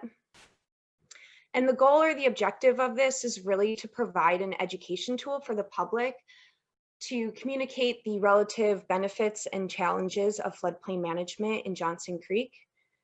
And I'm utilizing this web application from Esri's story map tools to really engage the audience with a variety of content, a series of text, photographs, and interactive web maps. And the idea here is this will eventually be hosted on the Johnson Creek Watershed's website. So the scope of my research is really a broad time scale and a smaller geographic area of focus. I'm starting at the Missoula floods and going through up until present day and even looking into the future. What does floodplain management look like through the lens of climate change? So this is an example of an interactive web map, and I'm also utilizing a set of 4 geographical anchors to tell this history and focus on management actions within these areas. So this is just the Johnson Creek Watershed that is clipped to within the city of Portland limits, which is my area of focus. And these are my geographical anchors: the Springwater Corridor Trail, Zenger Farm, Foster Road, and the Lentz neighborhood. And the user, I have a series of these web maps dispersed throughout my story map that I'm developing right now. And I'm starting off the application with a little description video of how to utilize, how to really engage with it the most so the user can get the most out of it. And one of those ways is on these web applications, you can kind of click on different areas of the map and embed more content into these pop-up windows and or show different attributes from your shape files in them. So a little bit on my methods. It's largely a literary analysis. I've looked at a series of government management plans, proposals, and project design plans, scientific journal articles, historical newspaper articles, some professional interviews, and podcasts. I've also been just outlining this content in chronological order and developing a set of themes, or eras is how I'll be referring to them throughout the rest of this presentation, which are really based on either a period of time or a shift in cultural thinking. And then I developed a set of 4 research questions, which are answered in each era. And I'll get into more of what those eras are and my research questions. So I really want to emphasize the planning and outlining phase of this project.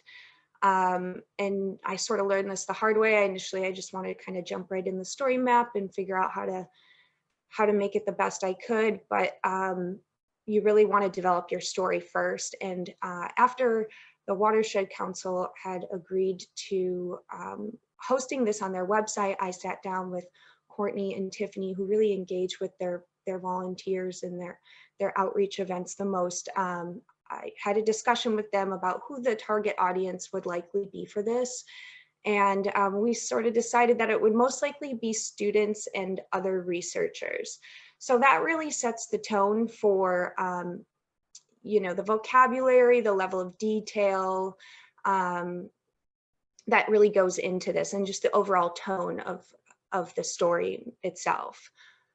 Defining the key takeaways is a really important step. That really goes back to developing those eras and the 4 research questions, and then really being concise. That's, I think, the biggest challenge of this project, is having such a large amount of content and really pulling out the key takeaways, being concise about all of that content. And creating my content inventory in terms of the variety of media used. Been pulling historical photographs from the City of Portland Archives and Oregon Historical Society, Multnomah Libraries, different audio bites and videos, and also utilizing different graphics to display data and GIS data to develop my interactive web maps. And then again, just drafting the outline is it's really an iterative process. I am constantly going back to that. So I'm just going to briefly kind of go over the different eras that I've established for my project, and that's kind of how my story map is broken up. I start off with an introduction, which gives a good overview of the watershed and my research objectives. I have a chapter on the Missoula floods, which gives a geologic history of how the landscape was formed. I'm just going to keep going. Indigenous land use and sort of just Native American interactions and connections with the creek and the land. a chapter on colonizing the West, which is really about early European settlement from the late 1800s until about the 1920s. Engineering the River, which is largely focused on the WPA rock lining and channelizing project in the 1930s. The flood of 1964 and the floodplain development era, which is post-World War II to the 1980s. And what we are in today started in the mid-90s until about present day, the restoration era, and a look at the flood of 1996.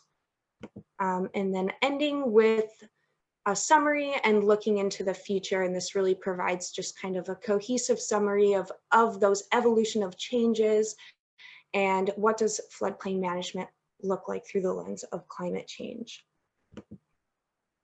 So going back to those research questions, I really wanted to format each chapter era the same so that the user could really know what to expect and could skip ahead to different chapters that they may be interested in, because this is turning out to be a very large story map. It would take a long time to go through the whole thing. So the user can get a feel for the rhythm of the story map and what they can find. The first chapter on the Missoula floods and the last chapter of looking into the future do not address these questions, but every other chapter does attempt to answer these questions and has it formatted in the same way. So those are what was the most significant event in this era, which largely talks about if there was a large flood in that era, what floodplain management approach was practiced, how was salmon habitat impacted by floodplain management practices, and what lessons were learned. So I just want to briefly, I think I'm running out of time, but I want to briefly talk about what story maps are and how they're useful, especially for science education. So I kind of briefly described what story maps are. As I said, this is a story map, or one example of one. It's a web application developed by ESRI, which is the Environmental Service Research Institute, on their web-based GIS platform, ArcGIS Online. I did not use even close to all of the tools available in this story map, which I will be utilizing in my final project. But it really uses Becky, you have two minutes left. Okay, thank you, Daniel. Okay, it really uses geography to organize and present information. And I think this is especially useful and interesting for science education in particular, because it can really engage the user with a rich amount of content and a diverse amount of content, and harnesses the visual element to learning. I think this is especially pertinent when talking about floods and flooding, because it has such a dramatic and emotional feel to it. It really, touches on how they can affect people's livelihoods and lives. And some of these historical photos that I've pulled really do present that dramatic feel to them.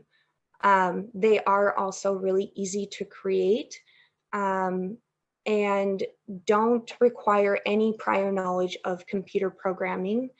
I would say the biggest hurdle is that you need an ArcGIS Online account, which is a subscription that you do have to pay money for. So other than that, there's plenty of blogs and tutorials to learn how to use this application, and that's pretty much how I've taught myself. So with that, that is all that I have for my presentation, but thank you for listening, and I'll be around for the Q&A session. Excellent. Thank you, Becky. Thanks for compiling all of that. I think we look forward to looking through it. And our next presentation is from Allie McGarrigle, who served as a Confluence AmeriCorps last year as a forest health specialist with the city of Gresham. Hey, Allie, good to see you. And she'll be showing us her work on mapping Gresham's forest dieback in the case of the disappearing red alders. Thanks, Katie. Hi, everyone. Can you hear me and see the screen okay? Yes. Great. I was, as Katie said, the former forest health specialist at the City of Gresham in the Natural Resources Program with Confluence AmeriCorps. And I'm going to be telling you a little bit about a project that I did during that program. So we've noticed in this broad region around Multnomah County that red alders are in pretty severe decline, especially in recent years. Some preliminary work has been done, and management work has been done by Kate Hollerand at Metro. And the city of Gresham has been noticing the same kinds of trends and want to try to get a handle on the extent of this phenomena happening and what we can do about it. So there's a couple of different theories about why these red alders are dying. Partly it could be due to the fact that a lot of this land was logged by early settlers, and the alders have a very short lifespan. So it's about like 60, 80 years or so on average. And so they could be aging out in a big like group loss way. Though there's also been a lot of research out of the OSU Extension Services looking at this summer moisture demand and linking climate change and drought heat stress to this decline as well. Likely there's other factors contributing to these losses, including increased pressures of pests and diseases. And so all of this is culminating into this massive large-scale loss of red alders. So my project was doing a comprehensive forest health assessment to try to get a handle on what is this issue in the city of Gresham, and how can we use some data that we collect to create a prioritization matrix and really start restoring and managing areas that are at most risk. So there were three kind of stages of this health assessment. First, I mapped all of the forest within the boundaries of the city. And our most recent aerial image available at that time was the 2008 aerial. And so that's kind of what the study was based on. And I mapped everything and classified it using the US National Vegetation Classification System, and mapped it down to 0.5 acre patch size. After mapping the forest and classifying it, I looked at the dieback. And so I was really interested in looking at areas where there were clusters of trees dying in mass. And so that equated to about 7 to 10 trees in a forested area, and our riparian corridors are much smaller in area. So scaled that down to about 4 or 5 trees in a cluster. And then once we mapped that dieback area, we've been conducting some understory mapping to try to understand the percent invasive cover in these dead forested areas, and looking for any signs of significant tree recruitment to replace those dead trees that we are losing. So through this first part, we found we have about like a little over 3,000 acres of forested land within the city of Gresham's limits. And they're pretty evenly distributed between conifer-dominated stands with our Doug fir and cedar. And then we have our mixed forests, which have both of those broadleaf deciduous forests and conifer trees. And then we have some forest, just over 1,000 acres, that is pure stands of maple and alder trees, or mostly pure. So when we get into this dieback mapping, we can see that there's been a pretty intense loss of acreage of forest in the city by 2018. So if we look at the left-hand image, we did a kind of a longitudinal analysis looking from 2014 up to 2018 and trying to map those patches of dieback and see kind of how it's progressed through time.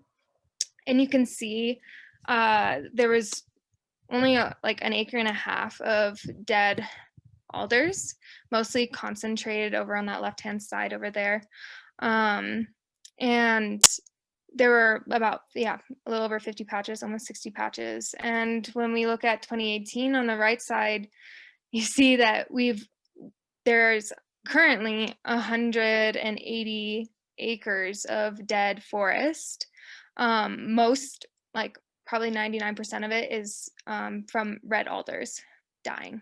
And that's spread over 365 patches throughout the city. So it's not a very localized issue. Pretty much anywhere we see those stands that are dominated by alder, we have massive loss and canopy dieback.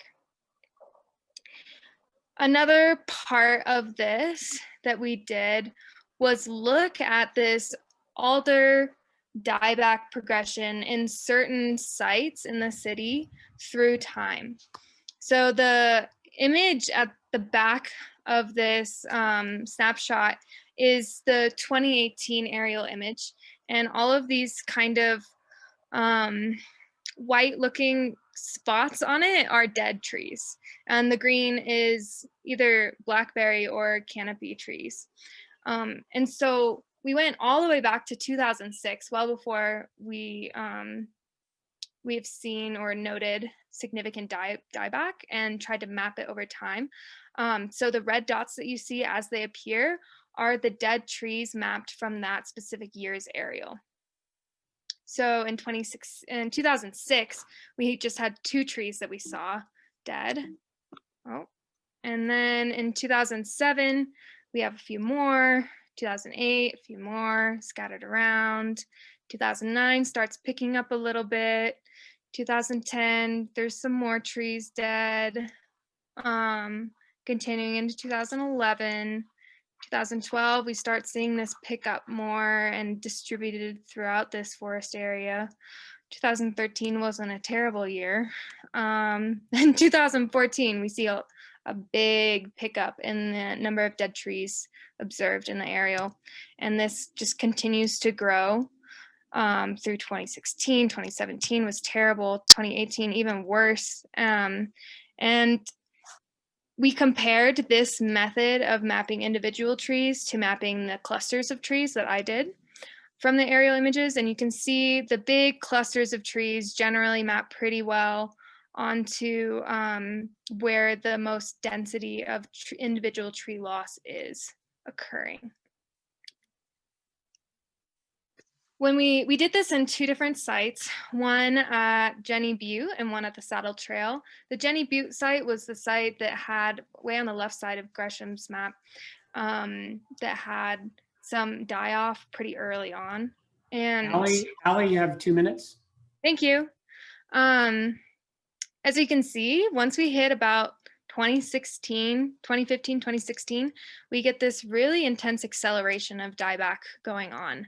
And as you notice in the Jenny Butte in green, there was a decline. And as you see in the next slide, if we look at Jenny Butte, there's not many alder trees left to die. And that's likely the reason why we see a slowdown in the rate of decline, because most of the trees in that area sampled are dead.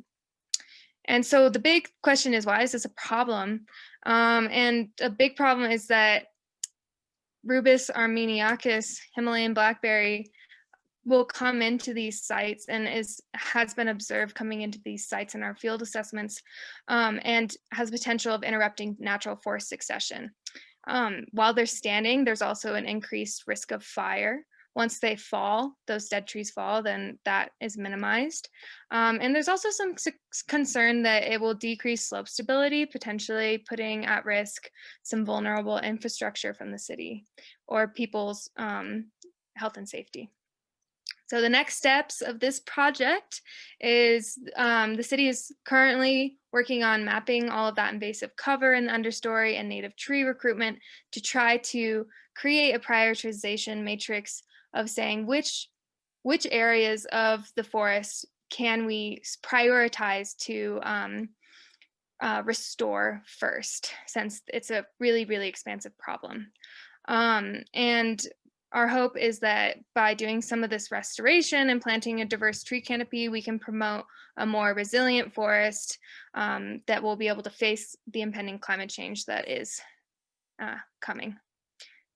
Thanks for listening. I will turn it back over to Katie. Excellent, thanks, Allie. And thanks for giving those who hadn't heard of this die-off yet some cheery images to think about in the future. All right, and I'm excited to introduce our last speaker, Carrie Handley, who's the Stormwater Permit Coordinator and Toxic Reduction Educator at the City of Gresham. And she's going to be talking about a large collaborative project that she's been working on for the last 5 years with the Clean River Coalition. So take it away, Carrie.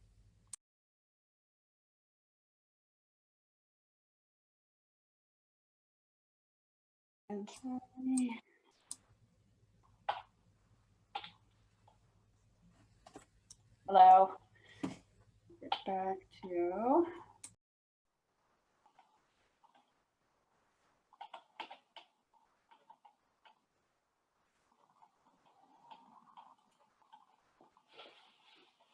So today, first I want to say that Roy Iwa was supposed to be part of this presentation, and you're seeing my screen yet? No. But he's doing a workshop at Multnomah County on diversity, equity, and inclusion for the county, so he could not be here. But Roy and many other folks collaborate on a project called the Clean Rivers Coalition. And so today I want to talk about our campaign, and we have playfully noted who is the voice of water and what would water say.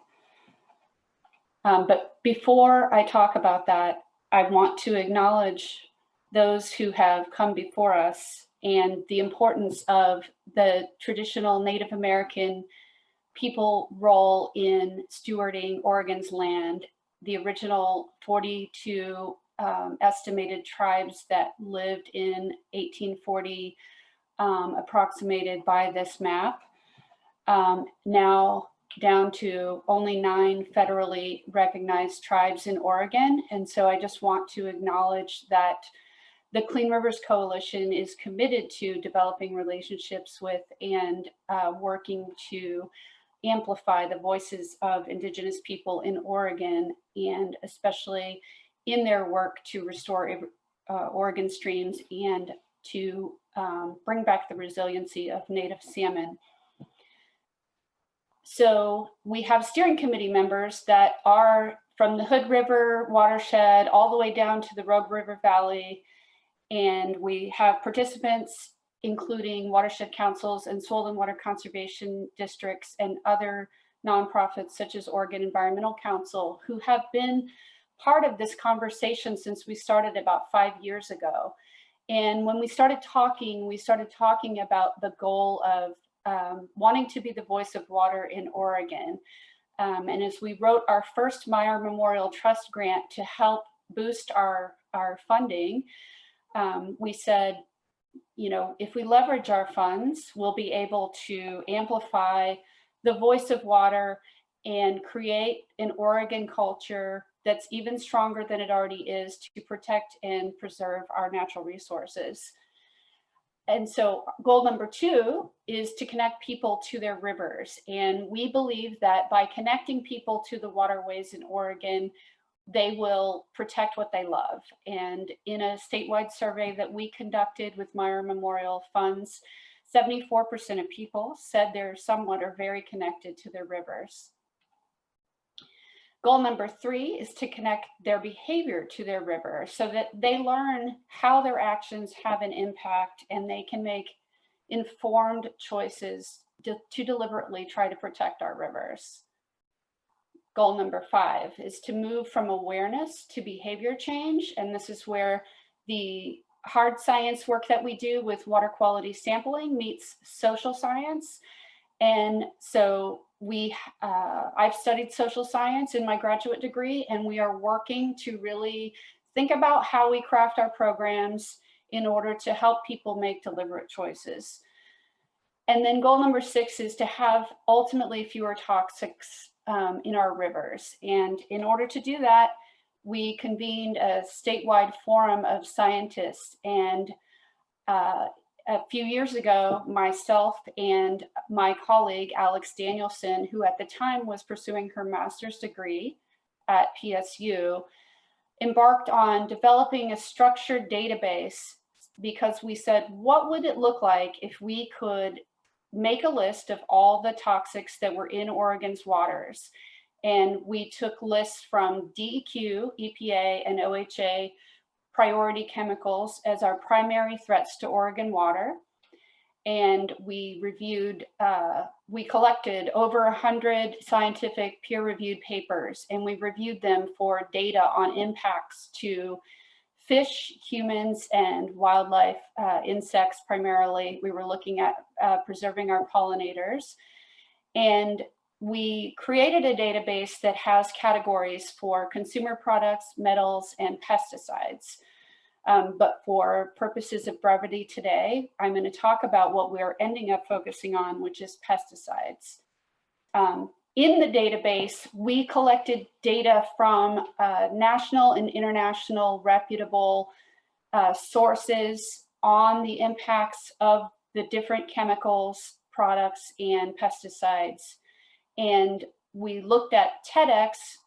Specifically, they developed an endocrine disruptor exchange related to endocrine impacts of chemicals, which is not a very widely studied effect on humans. So we really tried to be as comprehensive as possible, and we tried to figure out how we would make the rating system as unbiased as possible and as clear with the scoring criteria that would allow us to compare chemical to chemical to chemical. And the idea is, if you are an educator, how do you do that in a resource limited environment where you only have a small amount of dollars and you have a lot of water quality problems to try and solve? So what is it that is a priority for your organization, and what are you going to try to work on? And so we divided up animal toxicity includes the fish and insects, and the scores are from 0 to 2, and dashes are where there's no data available. And then human toxicity, again, is carcinogen, bioaccumulative qualities, endocrine disruption, and mutagenic qualities.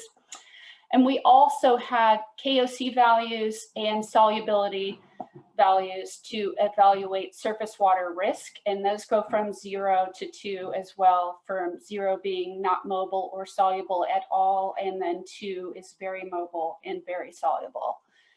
And then this is an example using one of our favorite legacy pesticides, DDT, which, as you know, is commonly found in the Johnson Creek Watershed Basin. And it was used in farming. And so Eastern Multnomah County is still farming, and most of Gresham was all farming originally. So again, we look at, let's see if I can move my mouse here so you can see. So the human average, so this is what it looks like if you take the score for each carcinogen, mutagen, endocrine disruptor, reproductive disruption, developmental disruption, and bioaccumulation, and then you average it here and you get 1.3. And for animal averages, you have a fish score of 2, which is the worst in all cases, and insect is a 2 for DDT. And again, KOC, so very mobile, not very soluble, and then you come up with an overall average. And I also need to thank my colleague, Katie Holzer, and also Tori Linbo, our manager.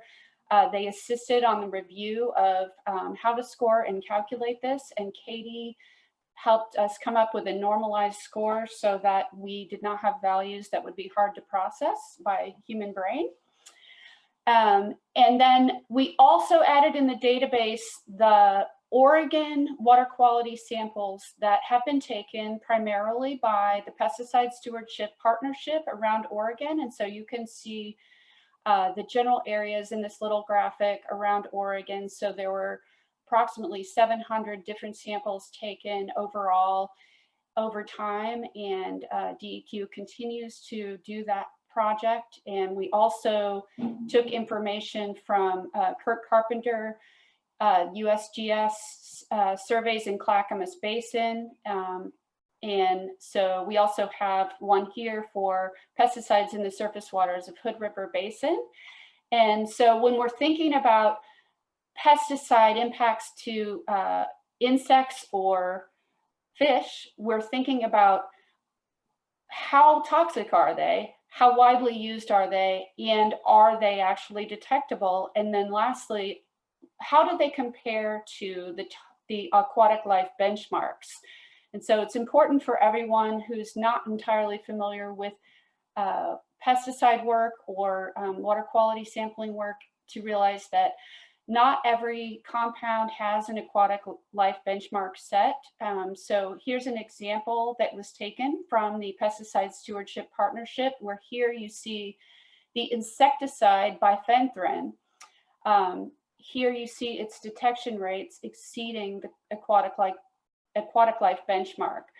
So one of the important things that I want to bring to this table is that while Oregon Department of Agriculture, wants everything to be decided based on aquatic life benchmark, we're really noticing in our literature searches that, in fact, there's a lot of science on sublethal impacts to salmon, and in particular, NOAA Fisheries is doing a lot of that. And so this is just a graphic that I took from a paper just noting that when you have sublethal, or let's say compounds that are below the aquatic life benchmarks, you're going to see different impacts on fish. And they, in fact, NOAA fishery scientists have determined that sometimes they can be synergistic with different compounds, and they can also be exacerbated by elevated temperatures in the water.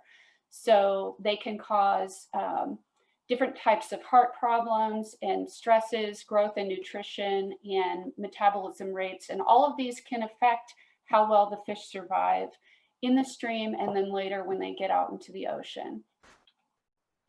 And so the exciting part of our work has been really— Carrie, 2 minutes. Okay. Looking at what is going on with the pesticides that we ranked. And so I put together this table to help you digest what is a very large database. And so these are the overall scores. And then here is just whether it ranks. So if it says high, that means that it scored the highest possible score for impacts to fish. And then here we have whether or not they're on the consumer shelf, and whether or not they're in the DEQ toxic focus list. So we have not made specific decisions yet, but what we're doing now with the rest of our Meyer Memorial funding is we have created a strategic communication plan. We are about to engage in a forum in December to convene the stakeholders, which includes watershed councils and soil and water conservation districts and other agency scientists. You're more than welcome, students, etc. We're going to develop a paid, owned, and earned communication plan with social media and video. And we invite you to attend our forum, which is going to be in December. And we are going to then talk about the next steps, which include the branding of our campaign. And very exciting, we also were just awarded the $200,000 over the next 2 years from EPA's Columbia River Toxic Reduction Grant. And this is to, again, focus our work on pesticide reduction. And we plan to have the forum, develop Latinx community workshops and focus groups, develop pesticide behavioral instruction videos in English and Spanish for distribution, develop a longer Columbia River Basin video, and purchase a digital ad buy for a one-year campaign to help teach the public. We're also planning to work with OSU on the Solve Pest Problem IPM database. And then a save the date, January 6th, 7th, and 8th. If you are an educator who would like to work on pesticide reduction in Oregon, the EPA is going to pick up the tab for this amazing workshop with my mentor and what I wrote my thesis on in graduate school, which is behavior change, community-based social marketing, Doug McKenzie Moore. It will be digital because of COVID, and that's actually great because we'll have even more people be able to attend and not have to worry about travel and hotel. And so we really encourage you to join us because this is going to be a long haul, and together we can have an impact. And you can find out more at cleanriverscoalition.com. Excellent. Thanks, Carrie. Timing. And I'll just note that I just saw a comment here. If you could post a link in the chat to how to sign up for the forum, people would appreciate that. Yes. Excellent. All right. Excellent. We had some great presentations and we have a bunch of questions here. So I'll just go ahead and get started. There's one that was started to be answered by Duran. I'll let you finish. And it looks like Duran was asking if we could give Joanne the ability to talk, if she had anything to add. Daniel, it looks like I don't have that ability. I don't know if you do. But the question is for... Yeah, absolutely. I can get Joanne Excellent. on here just a sec. So the question for Duran and Nuruddin is, what's the future work planned at Leach and what's coming up? And then there'll be a follow-up after that. And panelists, if you could turn your video on, it would be great. Yep. So yeah, I wanted, hey Joanne, I can talk about the back five, but there's so much more going on at Leach than the back five project alone. So I was hoping that Joanne, you could elaborate beyond the back five's restoration, which we're doing 1 acre a year on that project. Duran, did you mean with the back five or just in general, or? The question sounded like it was in general, future work planned at Leach Gardens. Okay, just on the back five, we're going to do 1 acre per year. Because we're not using pesticides, we have to be pretty intensive about continuing to maintain and remove the plants that we're working to remove. So that project will never end. It also is a longitudinal research about what changes, and when the plants change, do the critters change? So we're continuing to do surveys there in the back five. There's room for expansion in terms of partner interests. One of the things we're really trying to do is increase mindfulness and relaxation response, health and nature kinds of initiatives. We're sort of taking the first steps toward building a coalition around that. And at the garden in general, we're working on a geology, particularly for girls nonprofit that's inching along. And of course, there's the big construction project at the garden, which should be open in March with all the new features there for people to visit. And honestly, I would also love to see storytelling and art and with a really multicultural perspective be part of the back five as well, even theater and music and the garden, of course. But in the back five is, I guess, kind of, you know, our big baby right now. So that's kind of where my heart is. Excellent. And a follow-up to that, Duran, do you find that young people gravitate to any type of engagement in particular? And can you provide guidance on what types of projects fit best when collaborating with Blueprint Foundation model?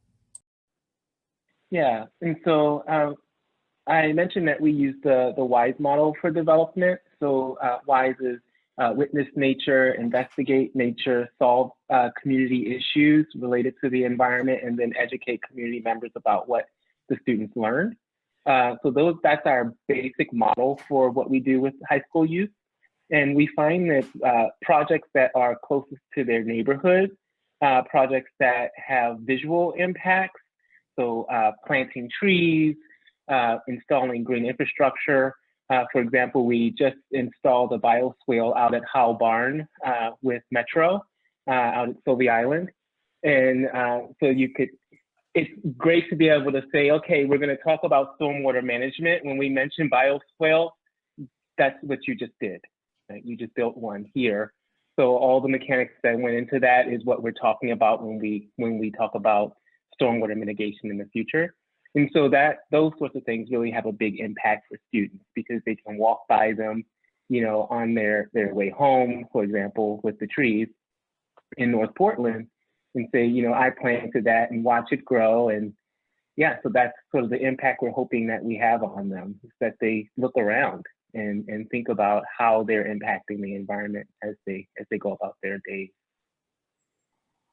Excellent. I think Thanks. that was more than I was asked to answer. Sorry. Thanks, John.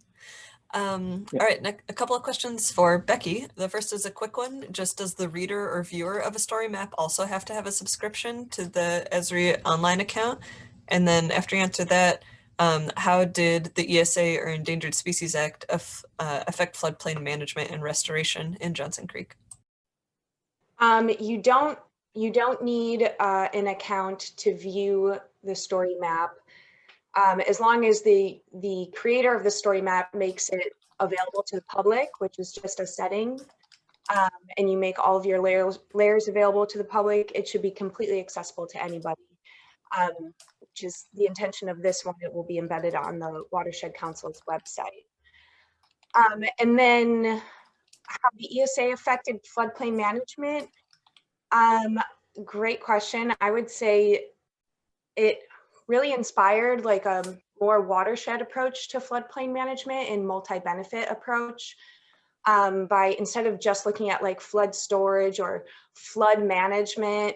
The city put out the Johnson Creek restoration plan in the early 2000s, where their goals were not just controlling or increasing floodwater storage, but also improving salmon habitat, improving water quality, improving floodplain connection, which ultimately helps salmon habitat.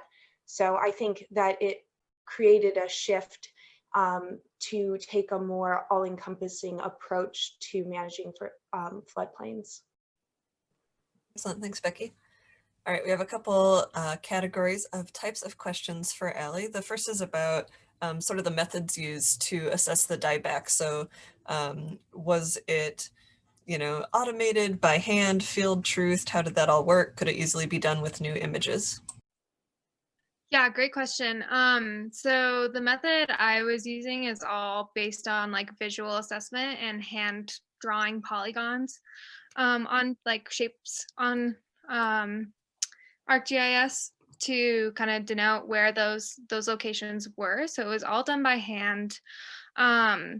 So it definitely is quite a bit of effort to do another year's worth of data. Yeah, was there any other parts of that question, Katie? I think that's it. Okay. So the next category of questions is more about the causes of it. So people were noting that they've seen dieback of both old and young stands in the area, also seen some dieback of western red cedar. So wondering if you saw any of that. And since it was sort of a sudden dieback starting, it sounds like it might not just be because of age. So talk about dry conditions, possible diseases or funguses. Any other thoughts?